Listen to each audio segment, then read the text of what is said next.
دلہن کے ہاتھوں میں مہندی کیوں نہیں ہے امی؟ کسی بچی نے دلہن کو پراشتیاق نظروں سے دیکھتے ہوئے اپنی ماں سے سوال کیا، اور جہاں اس کی بات پر اس کی ماں ٹھٹکی، وہیں دلہن کی بھی نظریں اپنے ہاتھوں پر ٹھہریں۔ شفاف گلابی ہتھیلیاں، ویران اور بے رونق۔ اس عورت سے کوئی جواب نہ بن پڑا تو بچی کو ڈانٹ کر چپ کروا دیا، لیکن اس کے چپ کروانے سے کیا ہو سکتا تھا؟ حقیقت ساری دنیا جان گئی تھی، کچھ بھی چھپا ہوا نہیں تھا۔ نائمہ تم ایسا کرو، دلہن کو اس کے بیڈ روم میں چھوڑ آؤ، تھک گئی ہوگی۔ عارفہ بیگم نے اپنی دیورانی کی بیٹی کو اشارہ کیا، وہ سمجھ گئی تھی، اس لیے فوراً اٹھ کھڑی ہوئی۔ آئیے بھابھی، آپ کو اوپر بیڈ روم میں چھوڑ آؤں۔ نائمہ نے اس کا بازو تھامتے ہوئے سہارا دیا۔ وہ بھی اس ماحول سے جلد از جلد نکلنا چاہتی تھی، اس لیے کھڑی ہو گئی۔ کہاں جا رہے ہیں آپ لوگ؟ وہ اچانک ڈرائنگ روم کے دروازے سے اندر داخل ہوا۔ نائمہ کے ساتھ دلہن کے قدم بھی تھم گئے۔ سامنے وہ دیوار بنا کھڑا تھا۔ دلہن رخصتی کے بعد کہاں جاتی ہے؟ نائمہ نے تائزاد بھائی کو شرارت سے دیکھا۔ عام دلہنیں تو رخصتی کے بعد اپنے شوہر کے بیڈ روم میں ہی جاتی ہیں، لیکن اگر دلہن خاص ہو اور جی دار تو کہیں بھی جا سکتی ہے۔ وہ دلہن کو گہری نظروں سے دیکھتے ہوئے کہنے لگا۔ دلہن نے یکدم اس کو دیکھا، اس کی آنکھوں سے شرارے نکل رہے تھے۔ وہ انتہائی بے نیازی سے آنکھیں پھیر گیا۔ جائیے، وہ کہہ کر سائیڈ ہو گیا۔ نائمہ دلہن کو اوپر لے گئی، پھر بیڈ روم کا دروازہ کھول اندر داخل ہوئی۔ تازہ پھولوں کی مہک ایک جھونکے کی طرح آئی۔ دلہن کا دماغ خوشبو سے جھنجھلا سا گیا۔ وہ ٹھٹک گئی، اندر کسی کے ارمان سجے تھے اور ان ارمانوں پر وہ قدم رکھنے جا رہی تھی، گویا روندنے جا رہی تھی۔ اس کے قدم من بھر کے ہو گئے تھے۔ وہ دہلیز پر قدم نہیں رکھنا چاہتی تھی۔ جب کسی کی زندگی میں ہی قدم رکھ لیا تھا تو پھر دہلیز کیا معنی رکھتی؟ نائمہ اسے بیڈ پر بٹھا کر چلی گئی تھی اور اسے پھولوں سے سجا بیڈ انگاروں کا محسوس ہوا تھا، دل جیسے تپتے توے پر رکھ دیا گیا ہو۔ رات اچھی خاصی گہری ہو چکی تھی جب اسے اپنے بیڈ روم میں جانے کا خیال آیا۔ وہ گھڑی میں ٹائم دیکھتے ہوئے اٹھ کھڑا ہوا۔ اپنے دوست حسان کو رخصت کرنے کے بعد وہ روم کی طرف بڑھا۔ وہ سیڑھیاں طے کرتے ہوئے اپنے بیڈ روم میں آیا، بیڈ روم کا دروازہ لاک کر کے پلٹا تو ٹھٹک کر رہ گیا۔ دلہن کے ساتھ ساتھ کمرے کا حلیہ بھی بگڑا ہوا تھا۔ انتہائی خوبصورت پھولوں کی چادر نیچے زمین پر ڈھیر تھی۔ سائڈ ٹیبل پر رکھے گلدان ٹوٹ کر پھولوں سمیت زمین پر بکھرے ہوئے تھے۔ ڈریسنگ ٹیبل کی ساری چیزیں اوندھی پڑی تھیں۔ دلہن کا اپنا دوپٹہ آدھا صوفے پر اور آدھا نیچے لٹک رہا تھا۔ سینڈل کہیں تھے، پرس کہیں۔ وہ ایک ایک قدم بڑھاتا آگے آ رہا تھا کہ نیچے کوئی چیز چرمرا کے رہ گئی۔ اس نے قدم پیچھے اٹھایا اور دیکھا، وہ دلہن کا سونے کا گلو بند تھا جو اپنی ناقدری پر رو رہا تھا۔ اس نے جھک کر گلو بند اٹھایا، اس کے کچھ موتی ٹوٹ گئے تھے۔ اس نے وہ گلو بند صوفے کے سامنے کرسٹل ٹیبل پر رکھ دیا۔ وہ خود بیڈ پر اوندھی لیٹی تھی، چہرے پر تکیہ رکھا ہوا تھا۔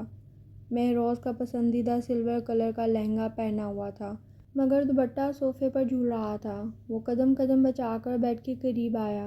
ربی، اس کی بھاری آواز بآسانی اس کے کانوں تک پہنچی تھی۔ ربی، اس نے دوبارہ آواز دی، مگر وہ ٹس سے مس نہ ہوئی۔ وہ جیسے ہی تھوڑا قریب ہوا، اس کی نظر دلہن کی کمر پر پڑی۔ پچھلا گلا خاصا گہرا تھا، دودھیا رنگت سلور رنگ کو مانند کر رہی تھی۔ اس نے بمشکل اپنی نظریں چرائی۔ ہیلو، سو گئی؟ اس نے ہاتھ بڑھا کر اس کا بازو ہلایا۔ اس کے لمس سے یکدم کرنٹ کھا کر اٹھ بیٹھی۔ Don't touch me mister Mehroz Bakht, اس نے انگلی اٹھا کر کہا۔ کیوں، کیا تم میری بیوی نہیں ہو؟ وہ اس کی آنکھوں میں آنکھیں ڈالتے ہوئے کہنے لگا۔ نہیں ہوں میں تمہاری بیوی، نہیں ہوں، سمجھے تم؟ وہ چلا اٹھی۔ تو پھر یہاں میرے بیڈ روم میں کیا کر رہی ہو؟ وہ انتہا اطمینان سے کہہ رہا تھا۔ سزا بھگت رہی ہوں اپنے کیے کی، سزا، وہ چبا کر کہنے لگی۔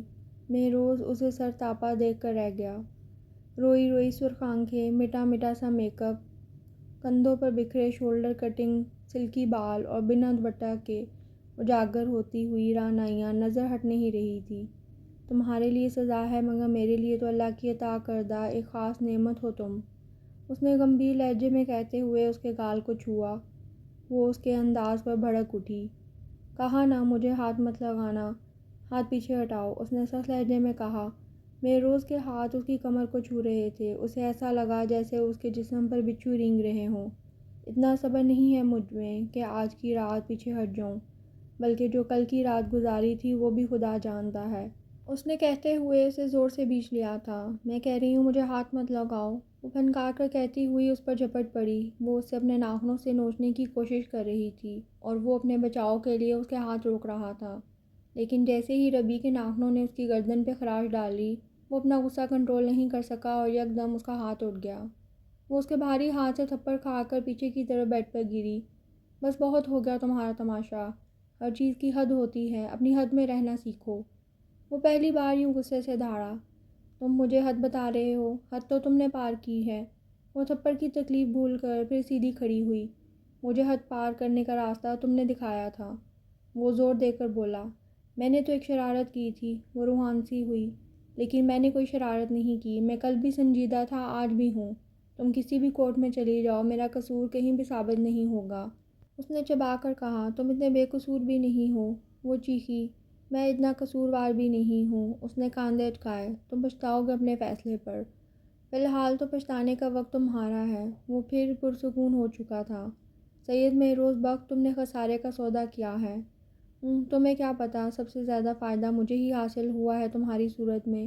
وہ اس کے سراپے کو مسکراتی نظروں سے دیکھ رہا تھا۔ خوش فہمی ہے تمہاری، وہ نفرت سے بولی۔ یہ تو بات کی بات ہے نا کہ کون خوش فہم ہے اور کون غلط فہم۔ پہلے تم یہ بتاؤ، تم چینج کرو گی یا لائٹ آف کر دوں؟ اس کے لہجے اور نظروں کا مفہوم وہ انجان ہو کر بھی سمجھ گئی تھی اور اس کے جسم میں سنسنی دوڑ گئی، اس کا خون کھول اٹھا تھا۔ تم کہنا کیا چاہتے ہو؟ جو تم سمجھ چکی ہو، وہ کہتا ہوا اس کی طرف بڑھا، لیکن وہ بدک کر پیچھے ہٹی۔ میں ہنگامہ مچا دوں گی اگر تم نے مجھے ہاتھ لگانے کی کوشش بھی کی تو، اس نے دھمکی دی۔ مسز ربی مہروز بخت، یہ آپ کی بھول ہے کہ آپ کی دھمکیوں میں آ کر آپ کو چھوڑ دوں گا اور اپنے حق سے دستبردار ہو جاؤں گا۔ میں ایسے لوگوں میں سے نہیں ہوں۔ میں اپنی ضد پوری کرنا جانتا ہوں اور بہتر ہے آپ میرے ساتھ سیدھی طرح پیش آئیں، ورنہ مجھے الٹا پیش آنے میں بھی وقت نہیں لگتا۔ یہ تو آج آپ دیکھ چکی ہیں۔ وہ اسے کلائی سے پکڑ کر اپنی طرف کھینچ چکا تھا۔ ایک مرد سے مقابلہ کرنا اس کے بس سے باہر ہو گیا تھا۔ اس کی ساری جدوجہد ناکام ہو گئی تھی۔ وہ بے بسی سے تڑپ تڑپ کر رونے لگی، مگر مہروز پر اس کے آنسوؤں اور سسکیوں کا بھی کوئی اثر نہیں ہوا۔ اب چاہے وہ تڑپتی یا بلکتی، اسے پرواہ نہیں تھی۔ بقول اس نے اپنا حق وصول کیا تھا۔ باہر دروازے پر دستک ہو رہی تھی، مگر وہ بے حس بنی بیٹھی تھی اور کوئی جواب نہیں دیا تھا۔ پھر تھوڑی دیر بعد دوبارہ دستک ہوئی۔ اس بار دستک متواتر ہونے لگی تھی۔ تبھی بے سدھ سوئے مہروز کی نیند کا سلسلہ بھی ٹوٹ گیا۔ اس نے چونک کر آگے پیچھے دیکھا۔ وہ دونوں پاؤں صوفے پر چڑھائے گھٹنوں کے گرد بازو لپیٹے بیٹھی تھی اور اسے دیکھ رہی تھی۔ مہروز بیٹا، دروازہ کھولو، باہر عارفہ بیگم کی پریشان آواز آئی۔ وہ یکدم اٹھ بیٹھا، بیڈ کے دوسرے کونے پر رکھی اپنی شرٹ اٹھا کر پہنتے ہوئے وہ کمرے میں بکھری چیزوں سے بچتا ہوا دروازے تک آیا اور بالوں میں ہاتھ پھیرتے ہوئے دروازہ کھول دیا۔ گڈ مارننگ موم، اس نے ہمیشہ کی طرح کہا۔ کیا بات ہے، سب خیریت تو ہے نا؟ کب سے دروازہ بجا رہی ہوں؟ انہیں پریشانی ہوئی۔ جی سب خیریت ہے، میں سو رہا تھا اس لیے پتہ نہیں چلا، اس نے پریشانی کم کرنی چاہی۔ وہ ربی کیسی ہے؟ عارفہ بیگم نے ٹھہر کر پوچھا۔ اندر آ کر دیکھ لیں کیسی ہے، اس نے دروازے سے ہٹتے ہوئے کہا۔ کیوں، کیا ہوا؟ وہ باہر سے ہی اندر کا حال دیکھ چکی تھی۔ کمرے کی صفائی کر دیں، اس نے سر جھٹک کر کہا۔ اور ناشتہ؟ نہیں، ناشتہ میں نیچے آ کر ہی کروں گا، اور دلہن، اس کا ناشتہ آپ اوپر بھیج دیں، وہ اکیلی ناشتہ کرے گی۔ فی الحال تو اکیلی بھی کر لے تو بہت ہے۔ عارفہ بیگم بات سمجھ گئی تھی۔ ٹھیک ہے، میں ملازمہ کو بھیجتی ہوں، وہ کہہ کر پلٹ گئی اور وہ اندر آ گیا۔ اتنی سہمی ہوئی کیوں بیٹھی ہو؟ بھوک کی وجہ، تھکن کی وجہ سے یا نیند کی وجہ سے؟ وہاں اس کے برابر صوفے پر آ بیٹھا، لیکن اس نے پھر بھی سر نہیں اٹھایا۔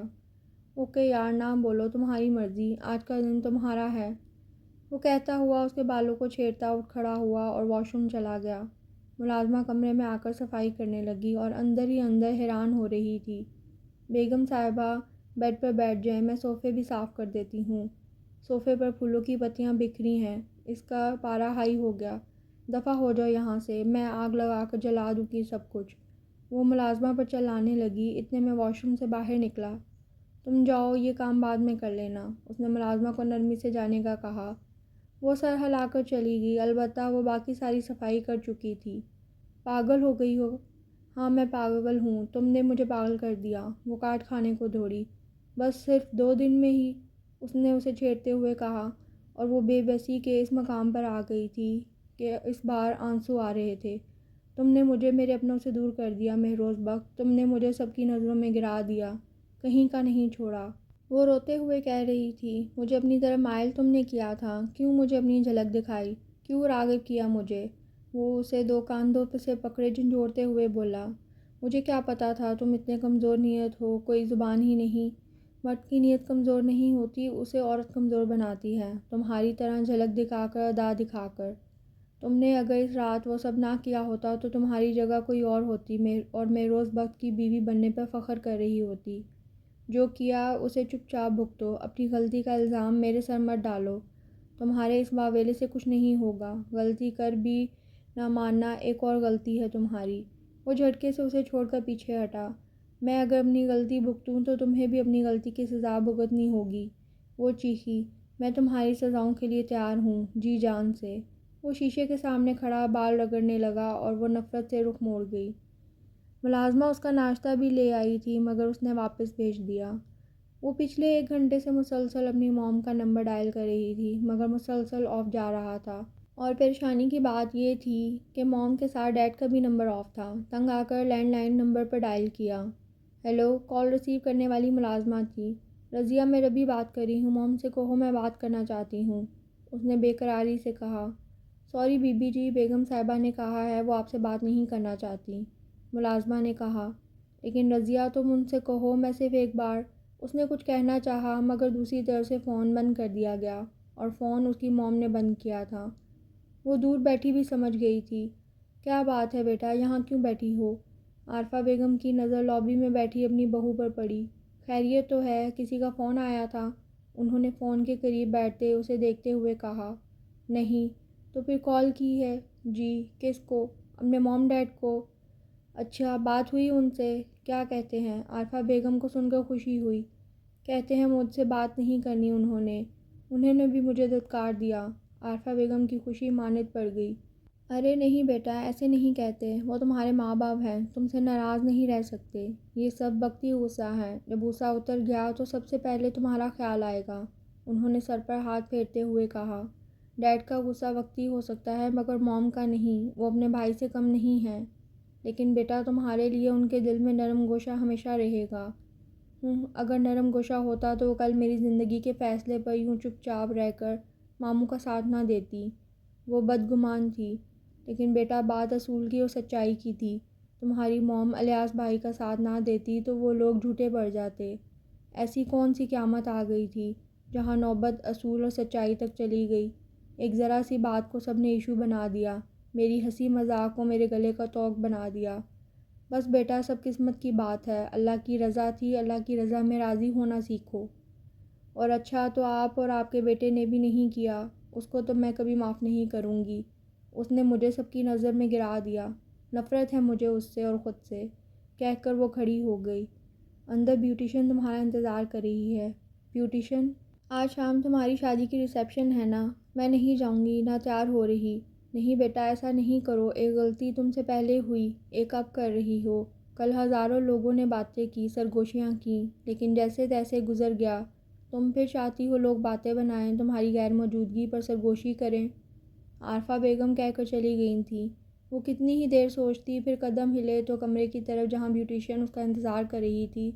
جب وہ تیار ہو کر نیچے اتری تو عارفہ بیگم کے قدم تھم گئے تھے۔ ملٹی شیڈ لہنگے میں اس کی دودھیا رنگت اور چمک گئی تھی، اور اوپر سے اس کے تیکھے نین نقش اس کی خوبصورتی کو اور بڑھا رہے تھے۔ موم اور کتنی دیر؟ ڈیڈ دوبارہ فون کر چکے۔ مہروز بے دہانی میں اندر داخل ہوا لیکن اسے دیکھ کر مبہوت رہ گیا۔ چلو دیر ہو رہی ہے، انہوں نے چونکا، لیکن میرج ہال پہنچنے تک اس کی نظر اس پر ٹکی رہی۔ یہی تو جھلک تھی جو وہ پاگل ہو گیا تھا اور وہ آج اس کے ہمراہ تھی۔ بھابھی کے گھر والے نہیں آئے؟ حسان نے مہروز سے سوال کیا۔ نہیں، مہروز نے جواب دیا۔ کیوں؟ تم اچھی طرح جانتے ہو، لیکن یار انہیں خیال کرنا چاہیے تھا، اکلوتی اولاد ہے ان کی بھابھی، اس طرح تعلق توڑنا حیرت کی بات ہے۔ حسان نے ربی کے اکیلے پن نوٹ کرتے ہوئے کہا۔ ان کی بیٹی ہے، ان کی مرضی، مہروز نے لاپرواہی سے کہا۔ قصوروار تو بھی، سزا سے بھابھی کو کیوں مل رہی ہے؟ تمہاری وجہ سے سارے رشتے ٹوٹ گئے اور تم ٹھاٹھ سے انجوائے کر رہے ہو۔ اوے یار بس بس، اپنے اونچے آدرش اپنے تک رکھ، اس نے سن لیا تو ہنگامہ مچا دے گی، وہ تو پہلے ہی اپنا کوئی ہم نواز ڈھونڈ رہی ہے۔ صوفی الیاس سے پھر کوئی رابطہ ہوا؟ نہیں یار، لیکن کوشش کروں گا سب ٹھیک ہو جائے۔ ربی اٹھ کر شاور لے لو، میں ناشتہ بنا دیا ہے۔ اتنی جلدی؟ ہاں الیاس بھائی آ رہے ہیں ملنے۔ کیا؟ مگر کیوں؟ شاید کسی جماعت کے ساتھ آئے تھے، آج واپس اسلام آباد جا رہے تھے تو مل کر جائیں گے۔ صرف مل کر جائیں گے یا لیکچر بھی دے کر جائیں گے؟ بس کر دو ربی، جلدی تیار ہو کر آؤ۔ وہ نیچے آئی۔ سکینہ بیگم جز بز ہوئی، اب کیا ہوا؟ ربی نے کہا کوئی اور کپڑے نہیں تھے پہننے کے لیے؟ انہوں نے جینس پر وائٹ ٹاپ کو ناگواری سے دیکھا۔ میرے سارے کپڑے ایسے ہی ہیں موم، الیاس بھائی کو پسند نہیں ایسے لباس۔ وہ پہلی بار تو مجھے ان کپڑوں میں نہیں دیکھ رہے، کئی بار دیکھ چکے، اور موم میں اپنے گھر میں ہوں۔ بیگم صاحبہ صوفی صاحب آئے ہیں، ملازمہ نے بتایا۔ تم بھی ناشتہ کر کے جلدی آنا، میں جا رہی ہوں۔ وہ کہہ کر ڈرائنگ روم کی طرف گئی۔ ختیجہ بھابھی اور بچے کیسے ہیں؟ سکینہ نے کہا۔ سب ٹھیک، تمہیں سلام دیا ہے، الیاس نے کہا۔ وعلیکم السلام، بہت دن ہو گئے ملے بھی ان سے۔ فاطمہ تمہیں اور ربی کو بہت یاد کرتی ہے، تو فون پہ بات کر لیا کرے وہ ہم سے۔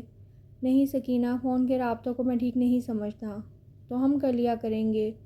اتنا ضروری بھی اسلام آباد ہوتی تو بات تمہاری ہو جاتی۔ انہوں نے فون کی بات ٹالی۔ ربی بیٹی کہاں گئی؟ ناشتہ کر رہی ہے اس وقت؟ ہاں یونیورسٹی کی چھٹی تھی تو سنڈے کو دیر سے اٹھتی ہے۔ اچھا، السلام علیکم ماموں جان، ربی نے آتے ہی کہا، لیکن اس کے لباس کو دیکھ کر ان کے چہرے پر ناگواری اتری۔ فاطمہ کیسی ہے؟ ٹھیک ہے، کبھی لاہور لائیں نہ اسے، وہ گھر سے باہر نہیں نکلتی۔ کیوں؟ وہ آزاد نہیں گھومتی، یعنی قید ہے۔ اپنا گھر قید نہیں ہوتا، آپ ہمیشہ کے لیے ایک ہی جگہ رکھیں، چاہے وہ بیڈ روم ہی کیوں نہ ہو، قید ہی ہوتی ہے۔ وہ بھی ان کی بھانجی تھی، ربی، سکینہ نے کہا۔ سوری، وہ اٹھ کھڑی ہوئی۔ موم میں باہر جا رہی ہوں، لنچ بھی باہر کروں گی فاریہ والوں کے ساتھ۔ وہ خدا حافظ کرتی باہر چلی گئی اور الیاس صاحب دیکھتے رہ گئے۔ تمہیں پتہ ہے یہ کہاں گئی ہے؟ الیاس نے کہا۔ وہ جہاں بھی گئی ہو، ہمیں یقین ہے اپنی بیٹی پر، احمد صاحب نے کہا۔ چلو دعا ہے اللہ بھروسہ سلامت رکھے، اور دوسری گفتگو کرنے لگے۔ عارفہ خیریت؟ پریشان لگ رہی ہو؟ ختیجہ بیگم نے کہا۔ پریشان تو ہوں میں روز کی طرف سے۔ کیوں، سب ٹھیک تو ہے؟ کیا ہوا؟ ختیجہ نے اپنی دوست عارفہ سے پوچھا۔ مہروز اور اس کا چچا زاد بھائی احتشام ساتھ امریکہ گئے تھے، اب سننے کو آیا ہے احتشام نے شادی کر لی وہاں۔ تم کیوں ہلکان ہو رہی ہو؟ میں سوچ رہی ہوں اگر احتشام کر سکتا ہے تو مہروز بھی کر سکتا ہے، ہمارا اکلوتا اور آخری سہارا ہے۔ امریکہ کا ہو کر رہ گیا تو تم اس کی منگنی یا شادی کر کے بھیجتی۔ ہاں یہ غلطی ہو گئی مجھ سے، یہ کام اب بھی ہو جائے گا، بلوا لو اور شادی کر دو۔ کیا واقعی؟ اور گھر آ کر انہوں نے مہروز کو کال ملائی۔ یس موم، کیا بات ہے؟ مہروز نے کہا، تم سے ایک بات کرنی تھی۔ کہیں، سن رہا ہوں موم، میں تمہاری شادی کرنا چاہتی ہوں۔ اتنی جلدی؟ ہاں تو کر لیں، اجازت کیوں لے رہی ہیں آپ، میری موم ہے، جہاں چاہیں کر دیں، بس شادی سے پہلے ایک عدد تصویر دکھا دینا۔ انہوں نے خوش ہوتے ہوئے دعا دی اور فون بند کر دیا۔ کچھ مسئلہ حل ہوا؟ ختیجہ نے پوچھا۔ بس لڑکی کی تلاش ہے، کوئی پڑھی لکھی اور نیک مل جائے، میں کوئی تیز ترار بہو افورڈ نہیں کر سکتی۔ عارفہ بیگم نے اپنی پسند بتائی۔ امی، وہ کچھ عورتیں آئی ہیں۔ فاطمہ کی دھیمی آواز آئی اور عارفہ کی نظر اس پر ٹھہری، دوپٹے میں لپٹا اس کا چہرہ پر نور لگ رہا تھا۔ انہوں نے گھر جا کر مہروز سے ذکر چھیڑا فاطمہ کا، اسے کیا اعتراض ہوگا؟ اس کی رضامندی پر ہی اس نے ختیجہ سے فاطمہ کا ہاتھ مانگا اور ختیجہ نے الیاس سے بات کی۔ لڑکی کا نام فاطمہ ہے، انہوں نے بیٹے کو اطلاع دی۔ کیسی ہے؟ بہت پیاری۔ تو وہ پیاری مجھے بھی دکھا دیں۔ ایسا ممکن نہیں، صوفی الیاس صاحب کو پسند نہیں یہ سب، وہ کہتے ہیں لڑکا لڑکی شادی کے بعد ایک دوسرے کو دیکھے تو بہتر ہے، تاکہ ان کے پاس فرار کا کوئی راستہ نہ ہو، اس نے خفگی سے کہا۔ لیکن موم، تصویر میں کیا حرج ہے؟ میں اتنی دور بیٹھا ہوں، پتہ تو ہو کس سے شادی ہو رہی ہے، کیسی ہے میرے ساتھ، کیسی لگے گی، اور آپ کو کس نے کہا تھا کسی صوفی کی بیٹی سے میری شادی طے کر دیں؟ بس چپ رہو، بہت پیاری ہے، اللہ جوڑی سلامت رکھے، اچھی لگے گی تمہارے ساتھ۔ عارفہ بیگم نے اسے چپ کروایا اور منگنی کی تیاریوں میں لگ گئی۔ منگنی کے فوراً بعد شادی طے کر دی تھی۔ بڑی چھپی رستم نکلی، منگنی بھی کر لی۔ ربی نے فاطمہ کو فون کھڑکایا اور وہ اس کی بات پر ہنس دی۔ بس سب جلدی ہو گیا۔ نام کیا ہے موصوف کا؟ سید مہروز بخت۔ نام تو بڑا پاورفل ہے، خود کیسا ہے؟ مجھے کیا پتا۔ کیا مطلب بنا دیکھے ہی؟ جانتی تو ہو ابا کو، انہیں دیکھنا دکھانا پسند نہیں۔ اف یار، تمہارے ابا کو تو کچھ بھی نہیں پسند۔ خیر میں تو جسے شادی کروں گی 2-3 میٹنگ رکھوں گی اس کے ساتھ شادی سے پہلے، پتہ تو چلے کیسا ہے، کون ہے۔ شادی کب ہے؟ جب وہ آئیں گے۔ ہیں انہوں نے آنا بھی ہے؟ ربی پوری بات تو سن لو، فاطمہ نے کہا اور ربی ہنس دی۔ کہاں سے آنا ہے؟ امریکہ سے۔ وٹ، وہ لڑکا امریکہ میں رہ کر ملانی سے شادی کر رہا ہے؟ اس نے تمہیں دیکھا ہے؟ نہیں، پھر بھی شادی کر رہا ہے، حیرت ہے۔ کیوں، کیا پہلے شادی نہیں ہوئی ایسے کسی سے؟ ہوئی ہے نا تمہارے امی ابو کی۔ اگر تمہاری امی دیکھ لیتی ماموں کو تو وہ گلے میں پھندا ڈال کر مر جاتی۔ فاطمہ نہ چاہتے ہوئے بھی ہنس دی۔ شادی میں کتنے دن پہلے آؤ گی؟ 2 دن پہلے۔ اگر میں پہلے آئی تو یا ماموں رہیں گے گھر میں یا میں۔ تم سکون سے بھی تو رہ سکتی ہو۔ نہیں، میری نیچر میں نہیں سکون، اور ماموں پابندیوں کے مالک۔ یہ مت کرو، وہ مت پہنو، روک ٹوک۔ اس نے وجہ بتائی اور فاطمہ چپ ہو گئی۔ آ جاؤں گی اتنے دن پہلے کہ تم بور ہو جاؤ گی۔ میں انتظار کروں گی۔ اللہ حافظ کہہ کر فون بند کر دیا۔ شادی کا ہنگامہ سرد ہوا تو ہر طرف خاموشی اور سناٹے چھا گئے۔ مہروز اپنے بابا کے ساتھ آفس میں مصروف ہو گیا اور وہ اپنے بیڈ روم کی ہو کر رہ گئی۔ 2-3 بار عارفہ نے کہا گھومنے کا، مگر وہ ایک کان سے سن کر دوسرے سے نکال دیتی۔ اسے سکون نہیں ملتا تھا، ضمیر پر بوجھ تھا، اور اس بوجھ کے ہاتھوں مجبور آج پھر فون کے قریب چلی آئی۔ لیکن فون ڈیڈ تھا۔ پورا دن گھر میں چکراتے ہوئے گزرا۔ عارفہ بیگم کہیں باہر گئی ہوئی تھی۔ شام 5 بجے مہروز گھر آیا تو وہ لان میں نظر آئی۔ وہ گاڑی سے اتر کر اسی طرف آ گیا۔ السلام علیکم۔ وہ سامنے کرسی پر بیٹھ گیا۔ وہ خاموش رہی۔ جواب میں سلامتی بھیج دو۔ اب ایسی بھی کیا ناراضگی کہ سلام کا جواب بھی نہ دے بندہ۔ تم پر سلامتی بھیجوں؟ وہ زہر خند لہجے میں بولی۔ تمہارا شوہر ہوں، تم نہیں سلامتی بھیجو گی تو کون بھیجے گا؟ میرا شوہر تمہارے جیسا گھٹیا اور کمینہ ہوگا میں نے کبھی نہیں سوچا تھا، اور جس نے سوچا تھا میں اس کا شوہر نہیں بنا، اس نے شرارت سے کہا اور وہ سنجیدگی سے دیکھنے لگی۔ اپنا موبائل دو۔ اس نے ہاتھ بڑھایا۔ کیوں، خیریت؟ میں فون کرنا چاہتی ہوں، فاطمہ سے معافی مانگنا چاہتی ہوں۔ سنا تم نے؟ وہ غصے سے بھڑکی۔ کوئی فائدہ نہیں، میں نے آج الیاس صاحب کو کال کی تھی، وہ اس موضوع پر بات نہیں کرنا چاہتے۔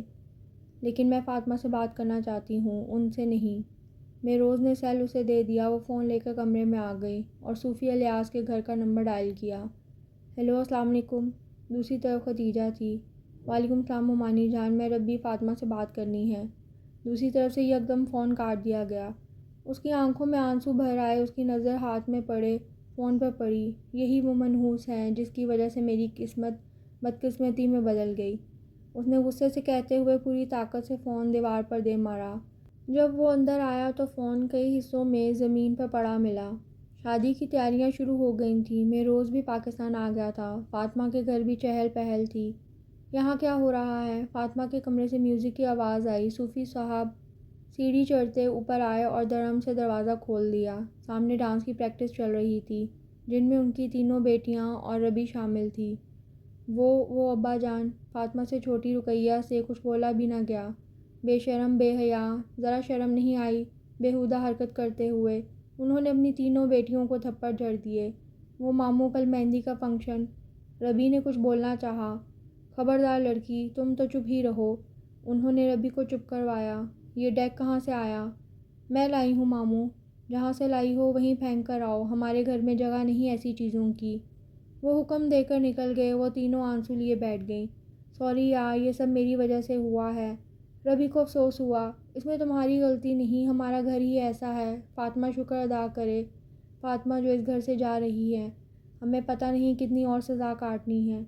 رقیہ نے دل کی بھڑاس نکالی۔ کوئی بات نہیں، ہم کچھ اور کرتے ہیں۔ ربی نے کہا، رہنے دو، پھر آ جائیں گے۔ رقیہ نے کہا، بڑی مشکل سے ماحول ٹھیک ہوا۔ کہاں جا رہی ہو؟ فاطمہ نے کہا، سونے کے لیے۔ ربی نے کہا، مگر تم تو میرے ساتھ سوتی ہو۔ نہیں یار، کل تو ویسے بھی تم ہمیں چھوڑ جاؤ گی نا، کیوں نہ ہم ہی تمہیں چھوڑ دیں۔ گڈ نائٹ، تم بھی سو جاؤ، کل تو ویسے بھی وہ تمہیں سونے نہیں دیں گے۔ ربی نے چھیڑا۔ ربی، فاطمہ ہنس دی۔ اوکے میں جا رہی ہوں رقیہ کے بیڈ روم میں، وہ کہتی ہوئی نکل گئی۔ وہ مسکراتی ہوئی سیڑھیاں اتری اور کچن کی طرف گئی، پانی کی بوتل فریج سے نکالی اور پانی پیا۔ وہ واپس جانے کے لیے سیڑھی چڑھنے ہی والی تھی، پاس رکھا لینڈ لائن فون بجنے لگا۔ 2-3 بار بجنے پر اس نے فون ریسیو کر لیا۔ رات کے 2 بجے کا وقت تھا۔ ہیلو، اس نے نارمل انداز میں کہا۔ ہیلو، مردانہ آواز سنائی دی۔ کون؟ آپ کو کس سے بات کرنی ہے؟ فاطمہ الیاس سے۔ ربی بری طرح چونکی۔ آپ ہیں کون؟ کیوں بات کرنی ہے؟ میں جو بھی ہوں، آپ بس بات کروا دیں۔ ربی کے دماغ میں شرارت سوجی۔ تو کہیں میں فاطمہ ہی ہوں۔ میں سید مہروز بخت بات کر رہا ہوں۔ اس نے نام بتا کر اسے اچھلنے پر مجبور کیا۔ آپ نے اس وقت کیوں فون کیا؟ میں آپ سے بات کرنا چاہتا تھا، کافی دن سے سوچ رہا تھا مگر موقع نہیں ملا۔ آج سوچا بات کر کے ہی سونا ہے۔ لیکن آپ سے ساری باتیں کل جو کرنی ہیں، تو آج کون سے خاص بات کرنے کے لیے فون کیا ہے؟ اس کے سوال پر وہ بے ساختہ کہکا لگا کر ہنسا۔ جو کل باتیں کرنی ہیں، آج ان کے لیے تمہید باندھنا چاہتا ہوں۔ کیسی تمہید؟ اس نے شرارت سے پوچھا۔ وضاحت کروں گا تو آپ کو شرم آ جائے گی۔ آج کل شرم کے جراثیم دنیا سے مر گئے ہیں، مگر میں نے سنا ہے آپ کے اندر زندہ ہیں۔ آپ کا سنا غلط بھی تو ہو سکتا ہے، آپ کا کہا غلط بھی ہو سکتا ہے۔ مجھ سے زیادہ کون جان سکتا ہے؟ جاننے کا موقع تو دیں، پھر دیکھیے گا۔ کل جان لیجیے گا، ابھی وقت نہیں۔ خدا حافظ۔ پلیز فون مت رکھیے گا، میری بات سنیں، اس نے جلدی سے کہا۔ وہ فون رکھتے رکھتے ٹھہر گئی۔ جی کہیے۔ میں آپ سے بات کرنا چاہتا ہوں، مجھے کچھ کہنا ہے۔ وہ ٹھٹک گئی۔ رات اس پہر اس نے کال کی، وہ بھی ربی تھی جس کا شرارتی ذہن اسے الٹی پٹیاں پڑھا رہا تھا۔ تو ٹھیک ہے، آپ میرے سیل فون پر کال کریں۔ رات اس وقت ماموں جان، میرا مطلب ابا جان آ جائیں، میرے سیل پر کال کریں، آپ ان کو فون پر بات کرنا پسند نہیں۔ وہ بات کرتے کرتے پھسلی، پھر خود ہی سنبھل گئی۔ نمبر بتائیں۔ وہ تیار ہو گیا، اس نے نمبر دے دیا۔ اس کی شرارت عروج پر تھی۔ ٹھیک ہے، میں کرتا ہوں، اس نے کہہ کر فون بند کر دیا۔ میں انتظار کروں گی، وہ شرارت سے مسکرائی اور تیزی سے سیڑھی چڑھ کر رقیہ کے بیڈ روم میں گئی۔ یہ تو کل پتہ چلے گا مہروز صاحب کہ آپ کے ساتھ کیا ہوا ہے۔ وہ سیل فون پر وائبریشن کو دیکھتے ہوئے مسکرائی جہاں مہروز کی کال آ رہی تھی۔ ہیلو، جی جناب، کیا کر رہی ہیں؟ دیکھیں مجھے نیند آ رہی ہے، آپ بھی سو جائیں۔ کیسے سو جائیں، ہماری نیندیں ہی اڑ گئیں کل کے انتظار میں۔ بس آپ اپنی لمٹ میں رہ کر بات کریں، میں اس وقت بات کر رہی ہوں، یہی بہت ہے۔ اس کے لیے میں اب آپ کا احسان مند ہوں، لیکن کیا آپ میری ایک اور خواہش پوری کر سکتی ہیں؟ خواہش؟ میں آپ کو دیکھنا چاہتا ہوں، بس ایک جھلک۔ آج کی رات خواہش پوری کرنے کی نہیں، خواہش سجانے کی رات ہے۔ وہ ادا سے بولی۔ تو خواہش کو سجانا تو چاہتا ہوں، آپ کی ایک جھلک سے۔ خواہش کسی کو دیکھنے سے نہیں بلکہ انتظار سے سجتی ہے۔ وہ شعر سنا ہے؟ میں تجھ کو ڈھونڈنے افق کے پار بھی گیا، تو مل گیا تو تجھ سے ملنے کا انتظار بھی گیا۔ وہ دلچسپی سے بولی۔ مہروز چپ ہو گیا۔ بہتر ہے آپ کل پر خواہش چھوڑ دیں اور سو جائیں، کہہ کر اس نے فون بند کر دیا۔ بیوٹیشین سے ٹائم لے لیا تم لوگوں نے؟ ربی نے پوچھا۔ نہیں، فاطمہ نے کہا۔ تو تمہیں تیار کون کرے گا؟ تم؟ ارے نہیں، مجھے بس لپسٹک اور بلش آن کے سوا کچھ نہیں آتا۔ یہ تمہارے اتنے لمبے بال کون سمیٹے گا؟ تم لوگوں کے آس پاس کوئی اچھا پارلر ہے؟ ہاں، یہ رائٹ سائڈ پر گلی میں ہے، رائل بیوٹی پارلر، اچھا ہے۔ اوکے، میں جا کر ٹائم لے لیتی ہوں، وہ تو آ جائے گی نا؟ مگر ابا، وہ کچھ نہیں کہیں گے، انہیں پتہ ہی نہیں چلے گا۔ اس نے فاطمہ کو تسلی دی اور باہر جانے لگی۔ ربی رکو، یہ چادر لے لو، جب تک یہاں ہو یہ کرنا ہی ہوگا۔ فاطمہ پلیز، ربی پلیز، اور فاطمہ کی خاطر اسے اتنی بڑی چادر اوڑھنی پڑی۔ خدیجہ بیگم نے اسے باہر جاتے دیکھ رسید تھما دی۔ اوریجنل جیولرز پر فاطمہ کا ڈائمنڈ سیٹ ہے، اٹھا لانا، مارکیٹ میں شاپ ہے۔ اس نے رسید پرس میں رکھ لی۔ تم اگر سوچ رہی ہو کہ سب جلدی ٹھیک ہو جائے تو ایسا ممکن نہیں، مہروز نے کہا۔ وہ اس کی طرف پشت کیے لیٹی تھی، آنکھوں پر بازو رکھے، سونے کی ایکٹنگ کر رہی تھی۔ وہ اچھی طرح جانتا تھا وہ مدھم لیمپ کی روشنی میں بیڈ کراؤن سے ٹیک لگائے اس کی پشت کو گھور رہا تھا۔ ابھی تمہاری کوئی بات اثر نہیں کرے گی، صحیح وقت پر سب ٹھیک ہو جائے، بس صبر کرو اور انتظار کرو۔ مجھے یقین ہے تمہاری موم ڈیڈ کے غصے میں بھی کمی آ جائے گی۔ وہ اسے حوصلہ دے رہا تھا۔ میری بیوی بننا تمہاری قسمت میں لکھا تھا، ورنہ میں شادی روز تک تمہارا نام تک نہیں جانتا تھا، فیس ٹو فیس کبھی دیکھا تک نہیں تھا، مگر ہم سفر بن گئے، شاید یہی قسمت ہے۔ وہ خاموش تھی۔ میں تم سے بات کر رہا ہوں، اس نے ہاتھ بڑھا کر انگلیاں اس کے بالوں میں پھنسائیں، مگر وہ بے حس و حرکت پڑی رہی۔ تم ٹھیک ہو، میں بھی غلط ہوں، لیکن یار میری بچپن سے عادت ہے، مجھے جو چیز پسند آ جائے میں اسے چھوڑ نہیں سکتا، ضد کا پکا ہوں اور تمہارے معاملے میں بھی ایسا ہی ہوا۔ انسانوں اور چیزوں میں فرق ہوتا ہے، تم نے صرف اپنا سوچا، میرے جذبات کا نہ سوچتے، ایک بار اس لڑکی کا سوچ لیتے جو مایوں بیٹھی تھی۔ اب شادی نہ ہونے پر لوگ کتنی باتیں بنائیں گے۔ مجھے اپنی غلطی کا اعتراف ہے، لیکن تمہیں اپنا مان چکا تھا، چھوڑ نہیں سکتا تھا۔ مہروز اس کے بکھرے حلیے سے نظر چرا گیا تھا۔ کتنے دن ہو گئے تھے وہ اس کے حسن سے نظر چرا رہا تھا۔ شادی کے روز سے اب تک اس نے دوبارہ اسے چھوا بھی نہیں تھا۔ آج پھر اس کی لاپرواہی اسے بے ایمان کر رہی تھی۔ جال تو تم پھینکتی ہو، بندہ کسی اور طرف دیکھنے کے قابل نہیں رہتا۔ وہ اس کے سراپے کو دیکھتے ہوئے بولا۔ ربی اس کی نظروں کے تعاقب میں اپنا حلیہ دیکھنے لگی اور فوراً دوپٹہ ڈھونڈنے لگی۔ اب کیا فائدہ؟ وہ مسکرایا۔ وہ گستاخی پر آمادہ تھا۔ اس نے بچنے کی کوشش کی مگر بچ نہ سکی۔ اس کے شکنجے میں پھڑ پھڑا کر رہ گئی اور وہ گستاخی کا ارتکاب کر بیٹھا۔ اس کی بات کا مفہوم گھوم پھر کر وہیں آیا جہاں لانا چاہتا تھا۔ وہ آج پھر اسے قابو کر چکا تھا اور وہ سارے جتن کر کے بھی نہ نکلنے میں ناکام رہی۔ اس کی گرفت مضبوط تھی۔ صبح ناشتے کی ٹیبل پر اس کا چہرہ پھر سوجا ہوا تھا۔ آج رات بھی وہ خوب روئی تھی۔ اس کی آنکھیں سوج گئی تھیں۔ اس کی کن اکھیوں سے اسے دیکھا، پھر کھانے میں مصروف ہو گیا۔ وہ جانتا تھا کہ اس کی نظر پڑی تو تب جائے گی۔ آج کل رابعہ بیٹی کیا مصروفیات ہیں؟ پھر اس وقت میں روز کے ڈیڈ نے پوچھا۔ وہ چائے میں چمچ ہلاتی رکی۔ میرا دل خوش کرنا۔ وہ سرگوشی کر گیا۔ اس نے قہر باز نظروں سے دیکھا۔ اس کا نام رابعہ نہیں ربی ہے، ربی کا مطلب بہار۔ عارفہ بیگم نے کہا۔ ماشاءاللہ، میں اتنے دن سے رابعہ سمجھ رہا تھا، میں نے سمجھا سب پیار سے ربی کہتے ہیں۔ نہیں، اس کا نام ہی ربی ہے، ربی احمد۔ عارفی نے پورا نام بتایا۔ ربی احمد نہیں، ربی مہروز کہو۔ وہ ہنس کر بولے۔ میرے نام کے ساتھ ربی احمد ہی سوٹ کرتا ہے، وہ تلخی سے بولی۔ مہروز نے ٹٹک کر اسے دیکھا۔ وہ دونوں بھی ہنستے ہنستے چپ ہو گئے۔ لیکن بیٹا، ہم تو اصول کی بات کر رہے ہیں، شادی کے بعد ہر لڑکی کے نام کے ساتھ۔ کیا سارے اصول مجھ پر ہی لاگو ہوتے ہیں؟ وہ غصے سے بولی۔ ربی، یہ تم کس لہجے میں بات کر رہی ہو؟ مہروز اپنی جگہ سے کھڑا ہو گیا۔ وہ اپنے ساتھ اس کا رویہ برداشت کر سکتا تھا مگر اپنے ماں باپ سے اونچی آواز میں بات کرنے کی اجازت نہیں دے سکتا تھا۔ اٹس اوکے بیٹا، وہ اسے بات کر رہی ہے۔ فیروز بخت نے مہروز کو چپ رہنے کا اشارہ کیا۔ بات کرنے کا بھی طریقہ ہوتا ہے، یہ سب کو اپنا جیسے سمجھتی ہے، نان سیریس۔ مہروز کو کافی غصہ تھا۔ وہ مہروز کو نفرت سے گھورتے ہوئے اٹھ کر چلی گئی۔ یار، وہ دونوں مہروز کو سمجھانے لگے۔ وہ جن حالات سے گزری ہے، اپسیٹ ہونا جائز ہے۔ آپ اس کی سائڈ لے رہے ہیں، حالانکہ اس کی غلطی ہے۔ وہ اگر اپسیٹ ہے تو دوسروں کو کیوں کر رہی ہے؟ بار بار اس کی غلطی اسے یاد کروا کر تم اسے ٹارچر کر رہے ہو۔ اس طرح تو وہ نفسیاتی ہو جائے گی۔ اس سے سختی برت کر تم اپنے لیے مشکل پیدا کر رہے ہو۔ انہوں نے صاف طور پر سمجھایا۔ وہ کافی دیر ان کی باتیں چپ چاپ سنتا رہا۔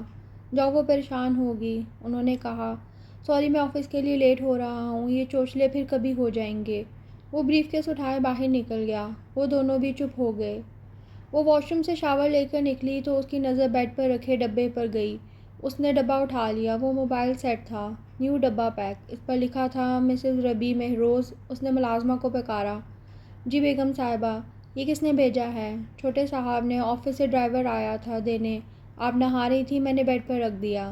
پچھلے 2 دن سے ان دونوں میں بات چیت بند تھی۔ وہ تو پہلے بھی اس سے بات نہیں کرتی تھی۔ اب وہ چپ تھا، کمرے میں مکمل خاموشی رہتی، لیکن وہ اس کی اس عنایت کو چپ چاپ قبول نہیں کر سکتی تھی، اس لیے باہر گئی، فون ڈائریکٹری سے اس کے آفس کا نمبر ڈائل کیا۔ ہیلو؟ دوسری طرف سے مصروف سی گمبھیر آواز سنائی دی۔ یہ آواز وہ پہلے بھی سن چکی تھی۔ ہیلو؟ خاموشی پا کر اس نے دوبارہ کہا۔ ہیلو، میں ربی احمد بول رہی ہوں، اس نے ہمت سے کہا۔ او اچھا، میں سمجھا فاطمہ الیاس بات کر رہی ہے۔ اس نے چوٹ کی۔ فاطمہ تم جیسوں سے بات کرنا پسند نہیں کرتی، مگر ربی تو بات کرنا پسند کرتی ہے۔ مجھے پتہ نہیں تھا تم اتنے گھٹیا انسان ہو، ورنہ کبھی بات نہیں کرتی، مگر مجھے پتہ تھا تم کتنی اعلیٰ ہو، تبھی تو بات کی تھی میری جان۔ اس نے مزے سے کہا۔ اس کے تن بدن میں آگ لگ گئی۔ اس نے غصے سے فون کریڈل پر رکھ دیا اور سر دونوں ہاتھوں میں گرائے بیٹھی تھی کہ فون پھر بجنے لگا۔ اس سے پہلے تو اگنور کیا، پھر اٹھا لیا۔ ہیلو، مہروز بخت بات کر رہا ہوں۔ پتہ ہے دنیا میں ایک ہی کم ظرف ہے، میری کم ظرفی کو تم نہیں جانو گی تو اور کون جانے گا؟ میری کم ظرفی کے سب ہتھیاروں سے واقف ہو تم۔ تم نے فون بھیجا ہے؟ ہاں بھیجا ہے۔ کیوں؟ میں نے تو نہیں مانگا، لیکن مجھے تو پتہ ہے تم کس کس چیز کی ضرورت ہے، اور فون بھی آج کل کی ضروریات میں شامل ہے۔ میری ضرورتیں تو اور بھی بہت سی ہیں، کس کس چیز کی ضرورت کو پورا کرو گے؟ اس نے عجیب لہجے میں کہا۔ تم ایسا کرو، اپنی ضروریات کی لسٹ بناؤ، پھر دیکھتے ہیں کیا پوری کر سکتا ہوں اور کیا نہیں۔ تو لکھو۔ ربی نہ جانے کیا سوچ رہی تھی، وہ اسے زج کرنا چاہتی تھی۔ گاڑی بلیک سلون، کیا بلیک کے بجائے وائٹ سے کام نہیں چل سکتا؟ وہ لکھتے ہوئے بولا۔ نہیں، میں پہلے بھی بلیک ہی استعمال کرتی آئی ہوں۔ سوری یار، ڈیلر آ گئے کچھ، میں لسٹ کا کام گھر آ کر کرتا ہوں۔ بس اتنی جلدی؟ اتنی جلدی بس نہیں، ابھی تم نے مانگا ہی کیا ہے؟ کچھ ایسا مانگو جسے مانگنے میں تمہیں مزہ آئے مجھے دینے میں۔ اور ڈرائنگ روم کی گلاس وال کا پردہ ہٹا کر دیکھو اور پھر سوچو اور کیا مانگنا ہے تمہیں۔ وہاں بلیک کلر کی نیو گاڑی کھڑی تھی، لشکاریں مارتی، معلوم ہوتا ابھی شو روم سے آئی ہے۔ یہ سب کر کے تم میری نظر میں کوئی سند نہیں پا سکتے مہروز بخت، اس نے ناگواری سے کہا اور پردے برابر کر دیے۔ آج سنڈے ہونے کے باعث وہ لیٹ تک سوتا رہا اور وہ ابھی سو ہی رہا تھا کہ ربی نے گاڑی کی چابی اٹھائی اور باہر نکل گئی۔ کہاں جا رہی ہو بیٹا؟ عارفہ بیگم نے اسے باہر جاتے دیکھ کر پوچھا۔ مارکیٹ، وہ کہہ کر باہر نکل گئی اور تھوڑی دیر میں اس کی گاڑی فراٹے بھرتی گاڑی سے نکلی۔ عارفہ بیگم کو اس تیوروں سے خطرے کی بو آ رہی تھی، فوراً اس کے بیڈ روم کی طرف مڑی۔ مہروز اٹھو۔ کیا ہوا موم؟ وہ ٹھٹک کر اٹھ بیٹھا۔ ربی گاڑی لے کر نکلی ہے، باہر مارکیٹ کا کہہ کر نکلی ہے، پتہ نہیں کہاں گئی ہوگی۔ اس نے اس کا نمبر ملایا مگر ریسیو نہیں ہوا۔ ربی کال اٹھاؤ۔ اس نے میسج سینڈ کیا مگر جواب نہیں آیا۔ کال اٹھاؤ ورنہ مجھے آنا پڑے گا تمہارے پیچھے۔ اس نے پھر میسج کیا۔ کہاں جا سکتی ہے وہ خدیجہ کی طرف گئی ہوگی، عارفہ نے کہا۔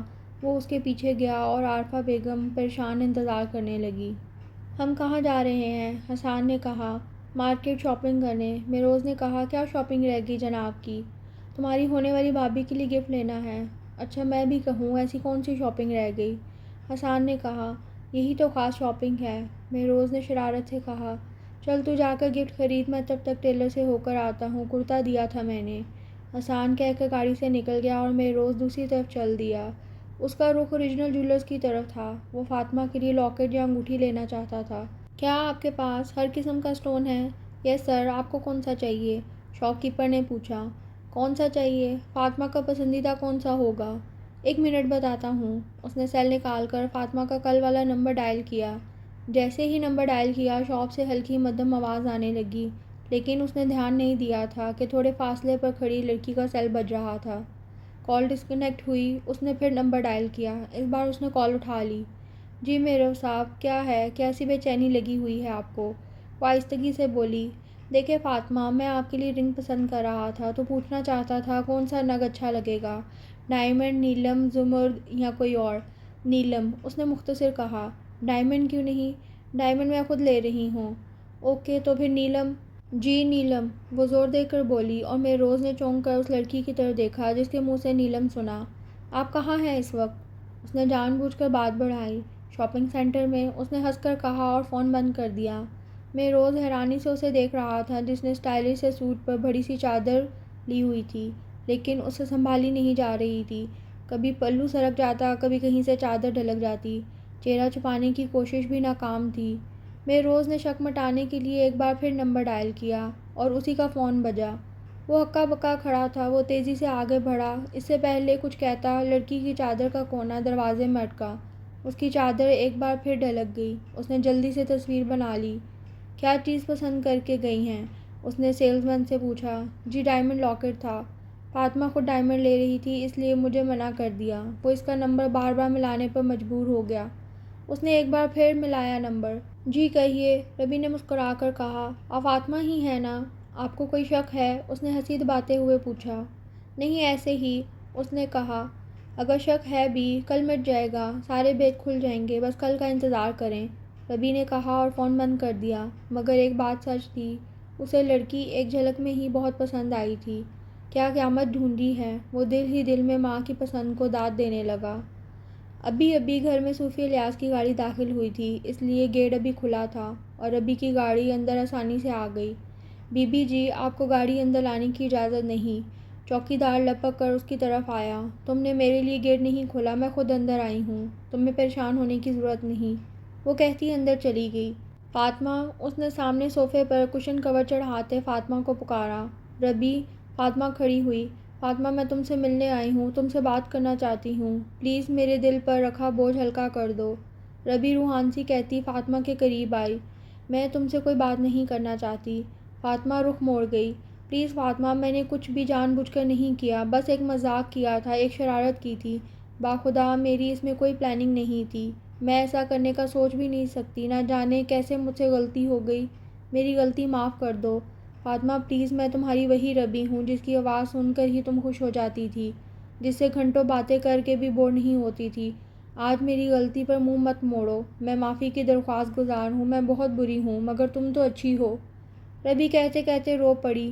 فاطمہ نے پلٹ کر دیکھا، اس کے رخسار بھی بھیگے تھے۔ فاطمہ تم اندر جاؤ، صوفی صاحب کی آواز آئی۔ ربی کا چہرہ زرد پڑ گیا۔ فاطمہ کی اتنی جرأت نہیں تھی کہ حکم نہ مانتی، وہ اندر چلی گئی۔ فاطمہ رکو، ربی پیچھے لپکی۔ آگے قدم مت بڑھاؤ لڑکی، تمہارا اس گھر میں داخلہ منع ہے، چوکیدار نے نہیں بتایا؟ میرا نام لڑکی نہیں ربی ہے اور میں کوئی غیر نہیں آپ کی بھانجی ہوں۔ اس سے پہلے کہ میں تمہیں باہر چھوڑ کر آؤں تم خود ہی چلی جاؤ، الیاس صاحب نے غصے سے کہا۔ جو غلطی مجھ سے آپ کی کسی بیٹی سے ہوتی تب بھی آپ اسے گھر سے نکال دیتے۔ اگر ایسی حرکت میری بیٹی کرتی تو اس کا گلا دبا کر اسے قبر میں اتار دیتا۔ یوں سوال جواب نہیں کرتا۔ مطلب آپ مجھے بیٹی نہیں بھانجی ہی سمجھتے ہیں، اس سے بہتر تھا آپ مجھے قبر ہی میں اتار دیتے، ایسے نفرت کی مار تو نہ مارتے۔ وہ روتے ہوئے بولی، میری بیٹی تمہاری جیسی نہیں، دور ہو جاؤ میری نظروں سے۔ انہوں نے غصے سے مارنے کے لیے ہاتھ اٹھایا۔ آرام سے بات کریں صوفی صاحب، یہ کوئی غیر نہیں، ہمارے گھر کی بچی ہے۔ ختیجہ ممانی ربی کے سامنے آ گئی۔ خبردار ختیجہ، میری 4 بیٹیاں ہیں اور عزت سے گھر میں رہ رہی ہیں، اسے کہو جہاں سے آئی ہے وہیں چلی جائے، میرے ضبط کو نہ آزمائے۔ وہ غصے سے دھاڑے۔ ربی ربی، اس کے عقب سے مہروز کی آواز بھری، لے جاؤ اس کو یہاں سے۔ صوفی صاحب نے حقارت سے کہا، لینے ہی آیا ہوں صوفی صاحب، چھوڑنے نہیں آیا۔ مہروز نے آگے بڑھ کر ربی کا ہاتھ پکڑا۔ بیوی ہے تمہاری، دھیان رکھا کرو، کہاں آ جا رہی ہے؟ الیاس صاحب نے طعنہ دیا۔ جامع مسجد کے امام کے گھر آئی ہے، کسی کلب یا فحاشی کے اڈے پر نہیں گئی، جو آپ مجھے دھیان رکھنے کا طعنہ دے رہے ہیں۔ زبان سنبھال کر بات کرو لڑکے، ہمارا تمہارا کوئی واسطہ نہیں۔ آپ کی بیٹی سے شادی کرتا تو واسطہ ہوتا، آپ کی بھانجی سے شادی کی ہے تو واسطہ نہیں رہا، یہی بتانا چاہتے ہیں آپ؟ اس سے میں نے عزت سے سارے خاندان کے سامنے باقاعدہ نکاح کیا ہے، کوئی بھگا کر نہیں لے گیا جو سب نے واسطے ختم کر دیے۔ اس سے پہلے جو الیاس صاحب کچھ بولتے ہوئے ربی کا ہاتھ پکڑے اسے کھینچتا ہوا پلٹ گیا۔ چھوڑو مجھے، میں فاطمہ سے بات کر کے ہی جاؤں گی۔ اس نے چھڑوانے کی کوشش کی مگر وہ اسے کھینچتا ہوا باہر گاڑی تک لے گیا۔ فرنٹ ڈور کھول کر اسے اندر دھکیلا اور خود ڈرائیونگ سیٹ سنبھالی۔ ساتھ ہی ڈرائیور کو فون کر دیا کہ الیاس صاحب کے گھر سے گاڑی لے آئے۔ تم کیوں آئے ہو؟ وہ مہروز پر بھڑکی۔ اپنی بیوی کی خبر رکھنے، اس کا دھیان رکھنے، یہ سب کیا دھرا تمہارا ہے، میرے کیے دھرے کا سبب تم ہو، کاش میں مر جاؤں۔ وہ دکھ سے بولی، آئی ڈونٹ کیئر، میں دوسری شادی کر لوں گا۔ اسے چھیڑا اور وہ دونوں ہاتھوں سے چہرہ چھپائے رونے لگی۔ بہت دن ہو گئے تھے، ربی کی طرف سے خاموشی تھی، کوئی شور ہنگامہ نہیں تھا، پورا دن گھر میں گزار دیتی۔ مہروز اس کی روکھی پھیکی روٹین نوٹ کر چکا تھا۔ آج اس کا ارادہ کہیں باہر اس کے ساتھ جانے کا تھا۔ کچھ ہی دیر میں اس کے چچا عصام کا فون آ گیا تھا، جو انہیں اپنے گھر پر ڈنر انوائٹ کر رہے تھے۔ مہروز نے حامی بھر لی۔ اوکے بیٹا، شام 7 بجے تک پہنچ جانا، گاؤں کا راستہ خراب ہے۔ انہوں نے تاکید کر کے فون بند کر دیا۔ اس وقت 4 بج رہے تھے۔ وہ آفس سے سیدھا گھر آیا۔ عارفہ نے جلدی آتا دیکھ وجہ پوچھی۔ آج ہم نے گاؤں جانا ہے، عصام چچا کے گھر ڈنر پر، اس نے عارفہ بیگم کو بتایا اور سیڑھی چڑھنے لگا۔ وہ جب کمرے میں آیا تو وہ راکنگ چیئر پر جھولتی ہوئی نظر آئی۔ السلام علیکم، تم ٹھیک ہو؟ وہ صوفے پر بیٹھتے ہوئے بولا، مجھے کیا ہونا ہے، بڑی سخت جان ہوں، میں تم سے کچھ کہنے آیا تھا۔ وہ جانتا تھا کہ اسے ساتھ لے جانا کسی چوٹی کو سر کرنے برابر ہوگا۔ میں بھی تمہارا انتظار کر رہی تھی۔ مہروز چونکا، مجھے کہیں باہر لے چلو، میرا دل گھبرا رہا ہے۔ وہ شکستگی سے بولی، کیوں، طبیعت تو ٹھیک ہے تمہاری، یا پھر ڈاکٹر کے پاس لے چلوں؟ وہ اٹھ کے قریب آیا۔ ڈاکٹر کے پاس نہیں، بلکہ کہیں ایسی جگہ لے چلو جہاں مجھے میرے اپنوں کی یاد نہ آئے، بہت یاد آ رہی ہے، تھک گئی ہوں۔ تو پھر اٹھو، تیار ہو جاؤ۔ مہروز نے اس کا ہاتھ پکڑ اسے کھڑا کیا اور وہ نہ جانے کس کیفیت میں تھی، چپ چاپ تیار ہونے چلی گئی، مگر اس کی تیاری بس کپڑے تبدیل کیے اور بالوں میں برش کر کے آ گئی۔ بس؟ وہ حیران ہوا۔ تو اور کیا؟ کوئی میک اپ وغیرہ، کوئی جیولری؟ نہیں، میرا موڈ نہیں۔ لیکن ربی، وہ اصرار کرتے کرتے رکا۔ اوکے ٹھیک ہے، چلو۔ وہ خود بھی تیار ہو چکا تھا۔ مہروز سیڑھیاں اتر کر نیچے جا چکا تھا، لیکن ربی وہیں رک گئی۔ وہ ڈریسنگ ٹیبل کے سامنے کھڑی تھی اور تھوڑی دیر بعد جب نیچے اتری تو مہروز کے چہرے پر مسکراہٹ پھیل گئی۔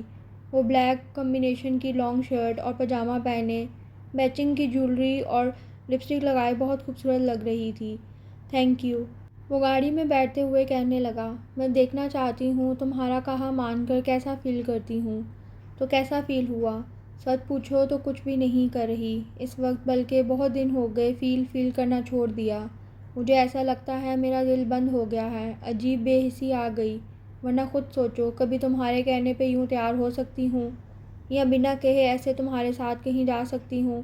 اس نے بڑے آرام سے مہروز کی خوشی کو ملیامٹ کر دیا تھا۔ اس نے اسٹیئرنگ پر مکہ مارتے ہوئے گاڑی کی سپیڈ بڑھائی اور وہ باہر دیکھنے لگی۔ تکلیف ہوئی سن کر؟ ہاں ہوئی ہے، اور مجھے جو اتنے عرصے سے ہو رہی ہے، دن رات سکون نہیں، ساری رات جاگ کر گزارتی ہوں، اور تم سکون سے سوتے ہو۔ سوچتی ہوں تمہیں کب درد ملے، تم بھی جاگو، تب تمہیں احساس ہو اس بوجھ کا جو میں اپنے ضمیر پر لیے پھر رہی ہوں۔ ربی، تم نے خواہ مخواہ اپنے اعصاب پر طاری کیا ہے یہ، ورنہ جو ہوا قسمت تھی۔ کب تک روک لگا کر رکھو گی؟ ایک گلاس پانی پلا دو، مجھے پیاس لگی ہے، وہ ٹیشو سے پسینہ پونچھتے کہنے لگی۔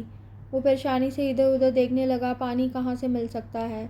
تھوڑے فاصلے پر پیٹرول پمپ تھا۔ مہروز گاڑی سے اتر کر پمپ کی طرف گیا اور منرل واٹر لے آیا۔ ربی، اس نے گال تھپتھپایا۔ یہ لو پانی، اس نے بوتل دی۔ وہ گھٹا گھٹ پانی پی گئی۔ Are you all right? It's all right. کیا ہوا تھا؟ بس یوں ہی دل گھبرا گیا تھا گرمی سے۔ وہ گاڑی کا شیشہ نیچے کرنے لگی۔ کیا یہ بہتر نہیں ہم ڈاکٹر کے پاس جائیں؟ نہیں، اب ٹھیک ہوں۔ کھانے کے لیے کچھ لوگی؟ نہیں، البتہ جہاں جا رہے ہیں ان کے لیے کچھ لے لو۔ مہروز چونک گیا۔ تمہیں کیسے پتہ کہاں جا رہے ہیں؟ دن میں نشا اور نائمہ کی کال آئی تھی۔ اوہ، تو تمہیں پتہ تھا؟ اس کا دماغ پاگل ہو رہا تھا، یہ لڑکی اسے پل پل پاگل کر رہی تھی۔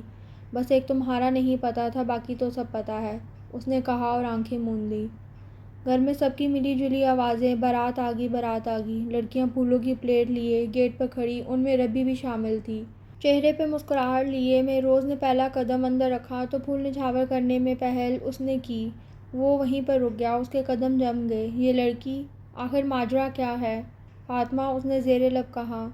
ربی، یس موم، تمہیں اوپر فاطمہ بلا رہی ہے، سکینہ نے بتایا، اور وہ پلیٹ ایک لڑکی کو تھما کر چلی گئی اور مہروز کی سماعتوں پر بم پھوڑے اسے چھوڑ گئی۔ پوری رات خواہشوں اور ارمانوں سے سجے خواب جھوٹ و فریب تھے۔ مطلب یہ لڑکی کوئی اور ہے اور فاطمہ کوئی اور۔ اس نے مجھے بے وقوف بنایا، یہ کیسے ہو سکتا ہے؟ دل میں تصویر سجائے صبح کا بے چینی سے انتظار کیا تھا اس نے، تو پھر فیصلے سے کیسے پیچھے ہٹ سکتا تھا؟ اپنی بھابھی دیکھی تو نے؟ اس نے صوفے پر بیٹھتے ہوئے کہا۔ کون؟ حسان حیران ہوا۔ وہ بلیک شرارے میں، اس نے ربی کو دیکھتے ہوئے کہا۔ مگر وہ تو فاطمہ بھابھی نہیں، کوئی اور ہے۔ بس یہی ہے اب، وہ مسکرایا اور حسان الجھا۔ موم، اس نے پاس کھڑی عارفہ بیگم کو بلایا۔ جی بیٹا۔ وہ لڑکی کون ہے؟ وہ فاطمہ کی پھپھو کی بیٹی ہے، ربی احمد، لاہور سے آئی ہے، اس نے تعارف کروایا۔ آپ بیٹھے میرے پاس۔ اس نے عارفہ بیگم کو پاس بٹھا کر اطمینان سے اس کی سماعتوں پر بم پھوڑا۔ وہ ہل کر رہ گئیں۔ ماشاءاللہ، آج تو چاند زمین پر اتر آیا، ربی نے دلہن بنی فاطمہ کو دیکھ کہا۔ دولہا بھی کسی چاند سے کم نہیں، جوڑی کمال کی ہے، پاس کھڑی لڑکی نے کہا۔ سب ہی تعریف کر رہے تھے۔ فاطمہ غضب ہو گیا۔ وہ دولہا نے شادی سے انکار کر دیا۔ رقیہ نے بم پھوڑا۔ کیا؟ ربی نے کہا۔ ہاں، وہ کہتا ہے فاطمہ سے شادی نہیں کروں گا، وہ ربی سے شادی کرنا چاہتا ہے۔ یہ کیا کہہ رہی ہو؟ ربی چکرائی۔ ہاں، نیچے سارے لوگ جمع ہیں اور ابا تو دولہا کو مارنے کے در پہ ہیں۔ رقیہ کے حواس اڑے ہوئے تھے۔ ربی تیزی سے دروازہ کھول کر باہر نکلی۔ اگر تم سچ کہہ رہے ہو تو ہم اسے ضرور سزا دیں گے، لیکن تم نے اگر غلط بیانی کی تو تمہارا سر قلم کر دیں گے، الیاس صاحب نے غصے سے کہا۔ ربی کی ہوائیاں اڑ گئیں۔ ہائے، یہ کیا ہو گیا مجھ سے؟ وہ ساکت کھڑی تھی۔ سکینہ، بلاؤ اپنی بیٹی کو، انہوں نے اپنی بہن سے کہا۔ جی، بلاتی ہوں۔ سکینہ ڈرائنگ روم سے باہر بھاگی، مگر ربی دروازے پر ہی کھڑی تھی۔ انہوں نے اس کا ہاتھ پکڑا۔ ربی، چلو میرے ساتھ۔ موم، سکینہ اس کا ہاتھ پکڑ اندر لے گئی۔ ادھر آؤ لڑکی، الیاس صاحب نے کہا۔ جی، وہ لرزتے جسم سے کھڑی تھی۔ تم نے اس لڑکے کو کہا ہے کہ تم فاطمہ ہو؟ جی، کہا تھا۔ وہ سر جھکائے کھڑی تھی۔ تم نے اس کے ساتھ باتیں کیں؟ انہوں نے غصے سے پوچھا۔ جی کی تھی، مگر وہ صرف ایک شرارت تھی۔ اتنا سننا تھا کہ الیاس صاحب کا بھاری ہاتھ اس کے گال پر پڑا۔ بے شرم، یہ شرارت تھی تمہاری نظر میں؟ وہ دھاڑے۔ ماموں جان، اس میں میری کوئی بدنیتی نہیں، میں نے بس ایک شرارت کی تھی، یہ سب محض ایک مذاق تھا بس۔ اس نے صفائی دی۔ یہ مذاق تھا؟ کسی نامحرم سے باتیں کرنا، خود کو اس کی بیوی بتانا مذاق تھا تمہارے لیے؟ مجھ سے غلطی ہو گئی ماموں جان، مجھے معاف کر دیں۔ اس نے منت کی، معافی کیسی؟ تمہاری سزا یہی ہے کہ تمہارا نکاح پڑھا کر تمہیں یہاں سے دفع کر دیں۔ انہوں نے فیصلہ سنایا۔ نہیں، یہ نہیں ہو سکتا۔ اس کے حواس اڑ گئے۔ احمد مرتضیٰ مولوی کو بلانا ہے یا تمہیں کوئی اختلاف ہے میرے فیصلے پر؟ انہوں نے سر جھکائے کھڑے احمد کو کہا۔ نہیں پاپا، مہروز فاطمہ کا نصیب ہے، وہ دلہن بنی بیٹھی ہے، وہ مر جائے گی۔ اس نے احمد کی طرف جاتے ہوئے کہا۔ وہ میری بیٹی ہے، صابر اور شاکر، اور اب تو میں خود بھی نہیں چاہوں گا کہ اس لڑکے کا نکاح میری بیٹی سے ہو۔ الیاس صاحب نے حقارت سے کہا۔ نہیں موم، کچھ تو بولیے، پاپا ٹرائی ٹو انڈرسٹینڈ۔ اس نے ماں باپ سے التجائیں کی مگر کسی نے نہیں سنی۔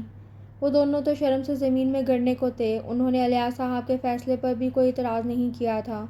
ربی روتی رہی دھاڑے مار مار کر مگر کسی نے اس کی نہیں سنی اور مہروز بخت کے ساتھ اس کا نکاح کروا دیا اور تھوڑی ہی دیر میں اسے دلہن بنا کر رخصت کر دیا۔ ربی کی آنکھوں میں دلہن بنی فاطمہ کی تصویر تھی۔ اس کے دل اور ضمیر بھری بوجھ تلے دبا ہوا تھا۔ وہ اپنے ماں باپ کی اکلوتی اولاد تھی مگر رخصتی کے وقت انہوں نے اس کے سر پر ہاتھ نہیں رکھا، اسے روتی بلکتی کو بھیج دیا۔ اسے سزا دے کر بھیج دیا گیا تھا، اپنے سے دوری کی سزا، قطع تعلق کرنے کی سزا۔ وہ گاڑی سے پلٹ پلٹ کر دیکھتی رہی مگر کسی نے اس کی طرف نہیں دیکھا۔ بھابھی! نشا لپک کر اس کی طرف گئی اور لپٹ گئی۔ روز خواب میں دیکھتی تھی کہ مہروز بھائی آپ کو لے کر ہمارے گھر آئے اور روز ٹوٹ جاتا۔ نشا نے خوش ہو کر بتایا۔ نشا اپنی ہی عادت سے مجبور نان اسٹاپ شروع تھی۔ السلام علیکم بھابھی، کیسی ہیں؟ نائمہ نے کہا۔ ٹھیک ہوں، آپ سنائیں؟ ربی نے کہا۔ نزت بیگم، مہروز کی چچی، نے ربی کو ماتھے پر پیار کیا، گلے لگایا۔ چچا نے سر پر ہاتھ پھیرا۔ بھابھی آپ اتنی پیاری ہیں، بالکل پری لگتی ہیں۔ نشا نے ربی کا ہاتھ چوما اور ربی کتنے عرصے بعد کھلکھلا کر ہنس دی۔ مہروز کے ساتھ سب نے چونک کر ربی کو دیکھا۔ دیکھ رہے ہو اپنی بہن کا کمال؟ اسام چچا نے کہا۔ جی دیکھ رہا ہوں، اور اپنی بہن کو انعام دینے کو دل کر رہا ہے۔ نشا۔ مہروز نے جیب سے والیٹ نکالا۔ جی بھائی، یہ لو تمہارا انعام۔ اس نے ہزار ہزار کے نوٹ اس کی طرف بڑھائے۔ کس چیز کا؟ ساری بات نہیں پوچھتے، بس رکھ لو۔ میں سمجھ گئی کیوں ملا ہے مجھے انعام۔ مہروز اس کی بات پر زور سے ہنسا۔ آپ کی ہنسی پر ملا ہے انعام، آپ تھوڑا اور ہنس دیں، میرا کاروبار چل جائے گا، نشا نے کان میں کہا اور ربی کی نظر اس کے ہاتھ پر گئی۔ اگر میں کہوں یہ پیسے واپس کر رہا ہوں، میں تمہیں اس سے بھی زیادہ دوں گی، ربی نے کہا۔ نہ بابا نہ، میں لوٹا نہیں جو پھر جاؤں۔ بڑی طوطا چشم ہو یار۔ طوطا چشم نہیں ہوں، وفادار ہوں، میرے بھائی نے دیے ہیں مجھے، ایک کا بن کر رہنا چاہیے۔ ربی اس کی بات پر ہنس دی۔ تھوڑی ہی دیر میں منہ ٹھیک ہو گیا تھا۔ انہوں نے ہنستے مسکراتے ہوئے کھانا کھایا۔ بھائی آپ سب ڈرائنگ روم میں بیٹھیں اور بھابھی آپ میرے ساتھ برتن سمیٹنے میں مدد کروائیں، نشا نے لاپرواہی سے کہا۔ نشا، نزت نے کہا۔ اٹس اوکے ماما، اب بھابھی ہمارے گھر کا ہی حصہ ہیں۔ ربی نے اس کے ساتھ برتن سمیٹے اور کچن میں رکھے۔ بھابھی آپ چائے کا پانی چڑھائیں، تب تک میں یہ برتن دھو دوں۔ اس نے ایک اور کام سونپا۔ ربی نے نہ صرف پانی چڑھایا بلکہ چائے بھی بنا دی تھی۔ چائے تیار ہے، ربی نے کہا۔ میں بھی تیار ہوں، نشا نے چائے کپ میں ڈالی۔ آپ یہ لے جائیں، میں ابھی آتی ہوں، نشا نے کہا۔ اس نے ڈرائنگ روم میں جا کر سب کو چائے دی اور مہروز غش کھانے کو تھا کہ یہ وہی ربی ہے۔ چائے مہروز کی طرف ٹرے تھی۔ بیٹھ جاؤ بیٹا تم، نزت نے کہا۔ حاضرین چائے کیسی ہے؟ نشا نے پوچھا۔ تعریف سننا چاہتی ہو؟ مہروز نے چھیڑا۔ میں کیوں سنوں، سنے وہ جس نے بنائی ہے، اس نے ربی کی طرف اشارہ کیا۔ کیا واقعی؟ اور کیا میں خود کریڈٹ دے رہی ہوں ان کو؟ تو پھر ایسا کرو، اگر چائے بچی تھوڑی تو وہ بھی لے آؤ میرے لیے۔ اس کی بات پر سب ہنس دیے۔ میرا تو دل چاہ رہا ہے نشا کو ساتھ لے جاؤں، کم از کم میری بیوی تو خوش رہے گی۔ کیا آپ تماشا کرنے والی بندریا سمجھا ہے مجھے، نشا نے یکدم کہا اور سب ہنس دیے۔ چلیں، ربی نے کہا۔ ہاں، مہروز نے وال کلاک دیکھا۔ کہاں جا رہے ہو؟ اسام نے پوچھا۔ گھر، مہروز نے کہا۔ ٹائم دیکھ رہے ہو؟ رات یہیں رکو گے، صبح ناشتہ کر کے چلے جانا۔ لیکن چچا۔ بس کچھ نہیں سن رہا میں، کل جاؤ گے بس، کمرہ سیٹ کروا دیا ہے، جاؤ آرام کر لو۔ نشا جاؤ بھائی کو چھوڑ آؤ، تھک گئے ہوں گے۔ وہ مہروز کو روم میں چھوڑ آئی۔ رات کا جانے کون سا پہر تھا جب وہ کمرے میں آئی، مہروز سو چکا تھا۔ وہ بھی لیٹ گئی۔ تھوڑی ہی دیر میں آنکھ لگ گئی، پھر صبح ہی کھلی۔ اس نے آنکھیں کھولی تو وہ مہروز کے سینے سے لگی ہوئی تھی۔ اسے ایک دم کرنٹ لگا، وہ جھٹکے سے اس کے حصار سے نکلی۔ کیا ہوا، صبح صبح کرنٹ کیوں مار رہی ہو؟ مہروز کونی کے بل اٹھا، بنا شرٹ کے، اس کے مسلز نمایاں ہو رہے تھے کسی باڈی بلڈر کی طرح۔ ربی اٹھ کر ڈریسنگ ٹیبل کے سامنے گئی۔ رات تم نے اتنی دیر لگا دی آنے میں تو سو ہی گیا۔ مہروز بھی اس کے عقب میں آ کر اس کے بالوں میں چہرہ چھپانے لگا۔ مجھے پتہ ہوتا تو ہمیشہ کے لیے سونا چاہتے ہو تو کب کی آ جاتی، کیوں اپنے ہونے والے بچے کو یتیم کر رہی ہو؟ مہروز نے پیار سے کہا۔ بچہ، وہ حیران ہوئی۔ تم کیا سمجھتی ہو تم مجھ سے یہ بات چھپا لو گی؟ وہ اس کے گال پر اپنے گام مست کرتے ہوئے کہنے لگا۔ مگر ایسی تو کوئی بات نہیں۔ مہروز نے اسے اپنی طرف گھما کر اس کا رخ کیا، اس کا چہرہ تھام لیا۔ اب میری آنکھوں میں آنکھیں ڈال کر کہو کہ ایسی بات نہیں۔ تبھی دروازے پر دستک ہوئی۔ ربی ساکت کھڑی رہی۔ وہ پلٹ گیا۔ وہ شخص وہ بات بھی جان گیا تھا جو وہ اپنے آپ سے بھی چھپائے پھر رہی تھی۔ اسے کئی بار اپنی طبیعت پر شک ہوا مگر اس نے بات ٹال دی۔ وہ شک پر یقین کی مہر نہیں لگانا چاہتی تھی۔ تھوڑی دیر بعد ناشتہ کر کے وہ لوگ واپسی کے لیے نکل گئے۔ اسے اپنی ماں شدت سے یاد آ رہی تھی۔ اس کے خاموش آنسو بہہ رہے تھے۔ اس نے گھر پہنچ کر گاڑی کا دروازہ خود کھولا اور اسے ہاتھ پکڑ کر اتارنے میں مدد کی مگر وہ اس کا ہاتھ پیچھے کر آگے بڑھ گئی۔ اس کا رخ بیڈ روم کی طرف تھا۔ السلام علیکم، اس نے عارفہ بیگم کو سلام کیا۔ وعلیکم السلام۔ ربی کو کیا ہوا؟ شاید طبیعت ٹھیک نہیں ہے۔ کیا ہوا طبیعت کو؟ پریشانی کی بات نہیں، خوشی کی بات ہے۔ ریلی؟ سچ کہہ رہے ہو؟ عارفہ چہک گئیں۔ آپ اسے ڈاکٹر کے پاس لے جائیں، کنفرم کروا لیں۔ ربی اداس کیوں ہے؟ شاید گھر والوں کو مس کر رہی ہے اس موقع پر۔ تو کوشش کرو نا اس کے ماما بابا مان جائیں۔ کچھ کرنا ہوگا۔ ہاں کوشش کرو، مان جائیں گے انشاءاللہ۔ کہاں جا رہی ہیں؟ اس نے عارفہ کو جاتے دیکھ پوچھا۔ تمہارے ڈیڈ کو خوشخبری دینے۔ مہروز مسکرا دیا۔ اپنی موم کو منع کر دو، مجھے نہیں جانا ڈاکٹر کے پاس، ربی نے کہا۔ مجھے تمہاری نہیں اپنے بچے کی فکر ہے۔ مجھے ضرورت بھی نہیں تمہاری فکر کی۔ تو مجھے اپنے بچے کی تو کرنے دو۔ بڑی تکلیف ہو رہی ہے اپنے بچے کے لیے، بیوی کے لیے بھی ہو رہی ہے۔ اف کیا حال بنا لیا ہے۔ تمہارا حال بھی اپنے جیسا ہی کر دوں گی، وہ نفرت سے بولی۔ وہ تو تم کر ہی رہی ہو، دن بھی برباد اور راتیں بھی۔ یوں لگتا ہے شادی کو 30 سال ہو گئے، مرد ہو کر بھی خود کو سنبھال کر رکھا، کبھی بہکا نہیں۔ سوچا مشرقی بیوی سے سب ارمان پورے کروں گا، اور مشرقی بیوی ہاتھ نہیں لگانے دیتی۔ یار جو رشتے مجھ پر حلال ہیں اسے حرام تو مت کرو۔ کیا چاہتے ہو؟ وہ سب جو ایک شوہر چاہتا ہے۔ ہر شوہر زبردستی کا نہیں ہوتا۔ ہر بیوی تمہاری طرح ضدی اور وسیلی بھی نہیں ہوتی، شوہر کے بڑے بڑے عیب ڈھانپ لیتی ہے۔ تم نے ڈھانپا تھا میرا عیب؟ معاف تو کر سکتی ہو نا۔ مجھے کسی نے معاف کیا؟ اس دن تم مجھے معاف کر دیتے، اب پھر تم کون ہو معافی مانگنے والے؟ اس کی آواز بھر آئی۔ مطلب تم معاف نہیں کرو گی؟ نہیں، اس نے لم کھینچ لیے۔ مہروز، ربی تیار ہے، عارفہ نے کہا۔ نہیں، آپ ڈاکٹر کو فون کر کے منع کر دیں، مہروز نے دو ٹوک کہا۔ بریف کیس اٹھائے باہر آیا۔ کہاں جا رہے ہو؟ لاہور۔ واپسی کب تک ہوگی؟ شاید کل۔ وہ جواب دیتا باہر نکلنے لگا۔ لیکن بیٹا وہ ربی، اسے اس کے حال پہ چھوڑ دیں، وہ ماں سے کہتا باہر نکل گیا۔ اس کے ذہن سے ربی کی باتیں نہیں نکل رہی تھیں۔ پوری رات خالی بستر پر اسے نیند نہیں آ رہی تھی۔ اس کا دھیان مہروز کی طرف جا رہا تھا۔ کیا مجھے اس کی عادت ہو گئی ہے؟ کیا وہ نہیں ہے تو میں بے چین ہوں؟ وہ اٹھ بیٹھی۔ کیا میں فاطمہ کو بھول گئی؟ ساری رات جا کر گزری، بس صبح آنکھ کھلی تو اس کا سیل گنگنا رہا تھا۔ ہیلو، مہروز بات کر رہا ہوں۔ کیسی ہو؟ ٹھیک ہوں۔ رات کیسی گزری؟ میری یاد آئی؟ رات اچھی گزری ہے، سکون سے۔ تمہارا تو خیال بھی نہیں آیا۔ تم تو جھوٹ بھی سچ کی طرح بولتی ہو، لیکن اب میں سچ کو سچ اور جھوٹ کو جھوٹ ہی مانوں گا۔ میں آج آ رہا ہوں، مجھے بھی نیند نہیں آئی۔ اتنا کہہ کر اس نے فون رکھ دیا۔ مہروز بخت، میں تمہیں دل سے یاد تو کر سکتی ہوں مگر معاف نہیں کر سکتی۔ اس نے خود کلامی کی اور گہری سانس لے کر رہ گئی۔ آج تمہارے چیک اپ کی ڈیٹ ہے، وہ دراز سے فائل نکالتے ہوئے بولا۔ جانتی ہوں، وہ بالوں میں کنگھی کرتے ہوئے کہنے لگی۔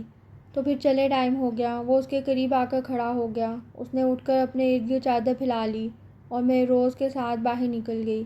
مہروز نے سیڑھی اترنے میں مدد کی اس کا ہاتھ پکڑ کر۔ وہ اسے لے کر گاڑی تک آ گیا۔ ربی کا جسم اب خاصا صحت مند لگ رہا تھا۔ 2 ماہ رہ گئے تھے اس کی ڈلیوری کو اور اس کی ہر بات کا دھیان رکھتا تھا۔ چلنے پھرنے، کھانے پینے کا اسے ہر وقت خیال رہتا تھا۔ ہر مہینے بعد چیک اپ بھی ریگولر ہو رہا تھا۔ دوائیاں بھی ٹائم پر دیتا۔ اس نے ربی کا خیال رکھنے میں کوئی کسر نہیں چھوڑی تھی۔ مہروز، مہروز، وہ بہت دیر سے درد برداشت کر رہی تھی لیکن اس کی چیخ نکل رہی تھی۔ اس نے مہروز کو پکار ہی لیا۔ ربی، وہ ہڑبڑا کر اٹھا اور ہاتھ بڑھا کر لیمپ جلایا۔ مجھے بہت تکلیف ہو رہی ہے۔ ربی کا چہرہ پسینے سے تر تھا۔ تو ہمت سے کام لو، میں موم کو بلاتا ہوں۔ وہ باہر نکلا۔ عارفہ بیگم نیند سے اٹھ کر بھاگی آئی تھیں۔ مہروز نے اسے گاڑی میں بٹھایا اور رات کے 3 بجے اچھی خاصی افراتفری ہو گئی تھی، لیکن 1 گھنٹے بعد جب اس کی بیٹی کی خوشخبری ملی تو وہ ساری افراتفری بھول گیا۔ اس کی خوشی کا ٹھکانہ نہ رہا۔ نرس نے بچی کو اس کی گود میں تھپا دیا۔ سوری، آپ کی بیوی کی حالت خاصی خراب ہے۔ ڈیلیوری کے وقت ان کا بی پی لو ہو گیا تھا۔ ان کا جسم بالکل بے جان ہو گیا تھا۔ مہروز کی ہوائیاں اڑنے لگیں۔ انشاءاللہ سب ٹھیک ہو جائے گا۔ اٹھو، حوصلے سے کام لو اور نماز کے بعد دعا کرنا۔ چلو مسجد میں بھی جانا۔ فیروز نے بچی کے کان میں اذان دی اور مسجد چلے گئے۔ مہروز بھی نماز پڑھنے چلا گیا، مگر نماز پڑھ کر واپس بھی آ گئے تھے، مگر ربی کو ہوش نہیں آیا تھا۔ صبح ہو چکی تھی۔ عارفہ نے گاؤں فون کر کے بھی بتا دیا تھا، لیکن ایک ربی کی فیملی تھی جنہوں نے فون سننا گوارا نہیں کیا۔ تم پہلے بھی 2 بار آ چکے ہو اور ہمارا جواب انکار میں تھا، اور آج بھی ہے، احمد مرتضیٰ نے سخت لہجے میں کہا۔ پہلے جب آیا تھا تو حالات یہ نہیں تھے۔ میں آپ کے پاؤں پکڑنے کو تیار ہوں۔ اسے معاف کر دیں، بس ایک بار کر دیں۔ وہ آج 3 دن سے ہسپتال میں ہے، موت اور زندگی سے لڑ رہی ہے، بلکہ یہ کہیں کہ لڑ ہی نہیں رہی، وہ ہار رہی ہے، وہ زندگی سے منہ موڑ رہی ہے۔ مہروز کی آنکھوں میں آنسو تھے۔ زندگی میں پہلی بار وہ یوں رویا تھا۔ اس کا صبر جواب دے گیا۔ اس مقام پر آ کر وہ ہار گیا تھا۔ پہلی بار احمد اسے دیکھ کر گھبرائے تھے اور سکینہ بیگم تڑپی تھیں۔ کیا ہوا ہے اسے؟ اس کی ممتا کی تڑپ چھپی نہ رہی۔ پچھتاوا ہے اسے اپنی بیٹی تک کی خبر نہیں، اسے مہروز بخت کا خیال نہیں، اسے فاطمہ کا خیال ہے۔ کاش میں اس دن فاطمہ سے بات کرنے کے لیے فون ہی نہ کرتا۔ میری ضد نے یہ نوبت لائی ہے، اپنے ساتھ سب کا سکون برباد کر دیا اور 2 گھر تباہ کر دیے۔ میں اس سے بھی زیادہ قصوروار ہوں۔ آپ مجھے سزا دے دیں، اسے معاف کر دیں۔ مہروز ہاتھ جوڑے کھڑا تھا۔ سکینہ بیگم شوہر سمیت اسے دیکھ کر رہ گئیں۔ کون سے ہسپتال میں ہیں؟ وہ اس کی تکلیف کا سن کر پگھل گئے تھے۔ احمد نے گاڑی نکالی۔ وہ پہلے بھی ربی کو بتائے بغیر ان سے معافی مانگنے آیا تھا، مگر انہوں نے بے عزت کر کے نکال دیا تھا۔ اس نے پھر بھی ہمت نہیں ہاری۔ 6 دن بعد وہ ہوش میں آئی اور اس کی نظر سب سے پہلے مہروز پر پڑی۔ اجڑا ویران چہرہ، کافی تھکا تھکا لگ ہی نہیں رہا تھا۔ وہ مہروز ہے، ہر دم ایکٹیو، صاف ستھرا رہنے والا۔ وہ اس کی نظر خود پر محسوس کرتا آگے سے ہٹ گیا اور پھر اس کی نظر سکینہ اور احمد مرتضیٰ پر پڑی۔ موم، وہ زیر لب بولی، جیسے خواب ہو۔ میری جان، میری بچی کیسی ہے؟ وہ لپک کر پاس آئی۔ موم، اس نے انہیں چھوا۔ ہاں میری جان، میں ہی ہوں تمہاری موم۔ انہوں نے اس کی پیشانی پر بوسہ دیا۔ ڈیڈ، اس نے احمد کی طرف دیکھا، آپ مجھ سے ملنے آئے ہیں؟ اس کی آواز بھر آئی۔ ہم پچھلے 3 دن سے تمہارے پاس ہیں، بس تم ہی آنکھیں بند کیے پڑی تھی۔ اور وہ، اس نے بے ساختہ پورے کمرے میں دیکھا، اسے مہروز کہیں نظر نہیں آیا۔ کون وہ؟ اپنی بیٹی کی بات کر رہی ہو؟ بیٹی؟ وہ چونکی۔ جائیے احمد، بچی کو اندر لائیے، اس نے تو دیکھا ہی نہیں۔ مبارک ہو بھابھی۔ تبھی نشا بچی کو اندر لے آئی۔ نشا؟ ربی اسے دیکھ کر خوش ہوئی۔ جی میں نشا، آپ کی صاحبزادی نے تھکا کر رکھ دیا۔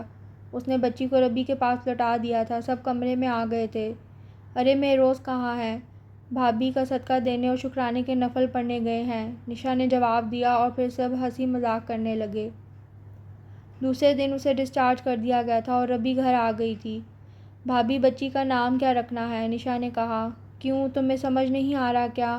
سمجھ تو کسی کو بھی نہیں آ رہا کیا رکھیں، اس نے ربی کی طرف اشارہ کیا۔ اب سنجیدگی سے بتاؤ کیا نام رکھنا ہے بچی کا؟ فیروز بخت نے کہا۔ وانیہ کیسا رہے گا؟ مہروز نے کہا۔ اس کے معنی کیا ہیں؟ اس کے معنی اللہ کی طرف سے تحفہ۔ وانیہ مہروز بخت ہوں۔ اچھا نام ہے، رکھ لو، عارفہ نے کہا۔ ربی چپ چاپ کھانا کھاتی رہی، پھر تھوڑی دیر باتیں کرنے کے بعد بچی کو لے کر بیڈ روم میں آ گئی۔ تمہیں بچی کا نام پسند نہیں آیا شاید؟ مہروز نے بچی سے کھیلتے ہوئے پوچھا۔ میں نے ایسا کب کہا؟ تم کوئی نام بتا دو۔ وانیہ مہروز بخت، ربی نے کہا اور مہروز مسکرا دیا۔ ایک بات پوچھوں؟ تمہیں بات کرنے کے لیے اجازت کب سے لینی پڑی؟ جب سے تم نے انجان بننا شروع کیا۔ مجھے کسی نے بتایا تھا کہ اگر کسی کی توجہ حاصل کرنی ہو تو اسے انجان بن جاؤ، مگر افسوس مجھے اب سمجھ آئی یہ بات، جب میں اپنی ساری محبت کے خزانے لٹا چکا۔ خیر حربہ تو اب بھی ضائع نہیں گیا، اس نے شرارت سے کہا۔ تم مجھ سے ناراض تھے؟ ربی نے پوچھا۔ نہیں تو پھر مجھ سے نظریں کیوں چرائے پھر رہے تھے؟ پشیمان تھا جب تمہیں تمہارے موم ڈیڈ کے ساتھ خوش دیکھا تو مجھے غلطی کا احساس ہوا کہ میں رشتوں میں دراڑ کا سبب بن گیا۔ یہ سب قسمت میں لکھا تھا، تم مان چکی ہو اس چیز کو۔ ہاں لیکن فاطمہ نامی تیر میرے دل میں اب بھی چبھتا ہے، یہ کسک ہمیشہ رہے گی۔ ادھر آؤ میرے پاس۔ مہروز نے اسے قریب آنے کا اشارہ کیا اور وہ جیسے ہی قریب آئی مہروز نے اسے بازوؤں میں گھیر لیا۔ زندگی کے کسی نہ کسی مقام پر یہ تیر بھی نکل جائے گا، بس دعا کیا کرو۔ وقت بہت سی تبدیلیاں لاتا ہے، اب تم خود کو ہی دیکھ لو، پہلے قریب آتا تھا تو تم دور بھاگتی تھی اور دور بیٹھا تھا تو خود ہی قریب آ گئی۔ مہروز پٹری سے اتر گیا تھا۔ کیا کہا؟ وہ چیخی۔ یہی کہ میں اپنی بچی کو پیار کر رہا ہوں اور تم میری توجہ اپنی طرف کر رہی ہو۔ مہروز نے اسے دیکھتے ہوئے کہا، تم نے خود مجھے قریب بلایا تھا، مجھے کب پتا تھا کہ تم آ ہی جاؤ گی؟ اس نے ہنسی دباتے ہوئے کہا۔ مہروز بخت۔ اس نے مہروز کے بال دبوچے، تب ہی وانیہ رونے لگی اور مہروز کا رومانٹک موڈ خراب ہو گیا۔ ربی جلدی آؤ، مہروز کا فون ہے، سکینہ بیگم نے آواز دی۔ آ رہی ہوں۔ وہ لاؤنج میں آئی۔ السلام علیکم۔ وعلیکم السلام، کیسی ہو؟ ٹھیک ہوں۔ کیا بات ہے، موڈ کیوں آف ہے؟ تمہاری لاڈلی نے میرا سیل توڑا ہے، نیچے پھینک دیا۔ کوئی بات نہیں، نیا لے لیں گے جو تمہیں پسند ہو۔ اینی وے یہ بتاؤ گھر کب آ رہی ہو؟ ابھی 5 دن تو ہوئے ہیں۔ یار گھر بہت خالی ہو گیا، موم ڈیڈ بھی تم دونوں کو مس کر رہے ہیں۔ ہاں یہاں بھی موم ڈیڈ پھر مس کرنے لگتے ہیں۔ ربی اپنے ماں باپ کے لیے اداس ہوئی۔ تبھی تو کہتا ہوں نئے مہمان کی تیاری کرو، پھر ایک انکل آنٹی کے پاس رہے گا اور ایک موم ڈیڈ کے پاس۔ اچھا پھر تم کہو گے ایک اور مہمان کی تیاری کرو جو ہمارے پاس بھی رہے۔ بہت تیز ہو، تبھی تو میں تمہارے ہاتھوں بیوقوف بن گیا، اور اب میں بنتی ہوں بیوقوف تمہاری چکنی چپڑی باتوں میں آ کر۔ اس کی بات پر وہ ہنس دیا۔ پھر گھر کب آ رہی ہو؟ پاپا آئیں تو کہتی ہوں سیٹ ریزرو کروا دیں، اس نے کہا اور فون بند کر دیا۔ جہاز کی پرواز کرنے میں بہت ٹائم تھا ابھی۔ وہ وانیہ کو گود میں لیے بیگ ایک ساتھ رکھے بیٹھ گئی تھی۔ ماما وہ بیبی، وانیہ نے اشارہ کیا۔ ہاں چھوٹا سا بھائی ہے۔ اس نے تھوڑے فاصلے پر کھڑے بچے کو دیکھا۔ وہ بچہ بھی وانیہ کو دیکھ رہا تھا، شاید کھیلنا چاہتا تھا۔ بالآخر وانیہ نے اس بچے کا ہاتھ پکڑ اسے کھینچ لیا اور وہ رونے لگا۔ اوہ آئی ایم سوری، یہ بس کھیلنے کی ضد کر رہی ہے۔ ربی نے گاؤن میں بیٹھی اسے کہا، معذرت کی۔ اٹس اوکے، لیکن کبھی کبھی کھیل میں زندگی داؤ پر لگ جاتی ہے۔ ربی کو حیرت ہوئی، اس آواز نے ربی کی سماعتوں پر بم پھوڑا۔ فاطمہ، اس نے بے یقینی سے کہا۔ فاطمہ یہ تم ہی ہو نا؟ کوئی شک ہے؟ فاطمہ تم کہاں تھی؟ ربی کا لہجہ بھرا۔ پرانی باتیں یاد آ گئی تھیں۔ میں نے بہت بار تم سے ملنے کی کوشش کی مگر خدیجہ ممانی نے بتایا تمہاری شادی ہو گئی۔ تم کہاں ہو؟ کیسی ہو؟ کچھ نہیں بتایا۔ جب سے موم ڈیڈ نے مجھ سے ملنا شروع کیا ماموں نے ان سے واسطے ختم کر دیے۔ ربی نے کہا، میری شادی ابا نے اپنی مرضی سے کر دی، لیکن اللہ کا شکر ہے میں بہت خوش ہوں اپنے شوہر اور بیٹے کے ساتھ۔ پرانی کوئی بات یاد نہیں رہی۔ شادی شدہ زندگی میں وقت نہیں ملتا سوچنے کا۔ فاطمہ جانتی تھی ربی شرمندہ ہے۔ ملتا ہے وقت، جب جب لیٹتی ہوں سونے کے لیے نیند آتی ہے۔ کیسے آئے گی؟ سب یاد آ جاتا ہے، ہم نے کبھی کسی کے ساتھ برا کیا ہو۔ ربی بھول جاؤ پرانی باتیں، میں بھی بھول گئی۔ میں اس بات کو چھوڑ دوں گی، تم مجھے معاف کر دو۔ اس نے بہتے آنسوں کے ساتھ ہاتھ جوڑ دیے۔ میں نے تمہیں معاف کیا سچے دل سے۔ ابا بے شک تم سے ناراض رہے مگر میں نے معاف کر دیا۔ ہاں شروع میں دکھ ہوا تھا، لیکن جب سے شادی ہوئی میں سمجھ گئی یہی قسمت ہے۔ وہ تو میری قسمت ہی نہیں، میری قسمت تو یہ ہے، وہ تو تمہاری تھی۔ ربی کے بلک بلک کر رونے پر سب اسے گھور رہے تھے۔ ربی سنبھالو خود کو۔ فاطمہ نے اسے گلے لگایا۔ Thank you Fatima. اس نے فاطمہ کا ہاتھ چوما۔ آج اس نے کھل کر سانس لیا، ضمیر کا بوجھ اتر چکا تھا۔ فاطمہ بہت خوش تھی اپنے شوہر کے ساتھ۔ وہ کراچی میں ہوتا تھا، اچھی فیملی تھی، آج وہاں اپنے ماں باپ سے ملنے آ رہی تھی۔ جب اسلام آباد ایئرپورٹ پر ان کی ملاقات ہوئی، وہ باہر آئی تو مہروز کھڑا تھا۔ اس نے پلٹ کر فاطمہ کو دیکھا پھر آگے بڑھ گئی۔ کسے دیکھ رہی ہو؟ فاطمہ کو۔ فاطمہ، ہاں آج اس نے مجھے زندگی بخش دی مہروز، مجھے معاف کر دیا۔ مہروز نے خدا کا شکر ادا کیا، اس بار لاہور جا کر تمہیں بہت مس کیا۔ ربی نے اس کے کاندھے پر سر رکھتے ہوئے کہا، کیوں؟ بس پیار آ رہا تھا میرے پر۔ تو اب کر لو۔ نہیں اب گھر جا کر۔ تو جلدی چلو۔ مہروز نے گاڑی کی سپیڈ بڑھائی اور ربی کھلکھلا کر ہنس دی اور ان دونوں کو ہنستا دیکھ وانیہ تالی بجانے لگی۔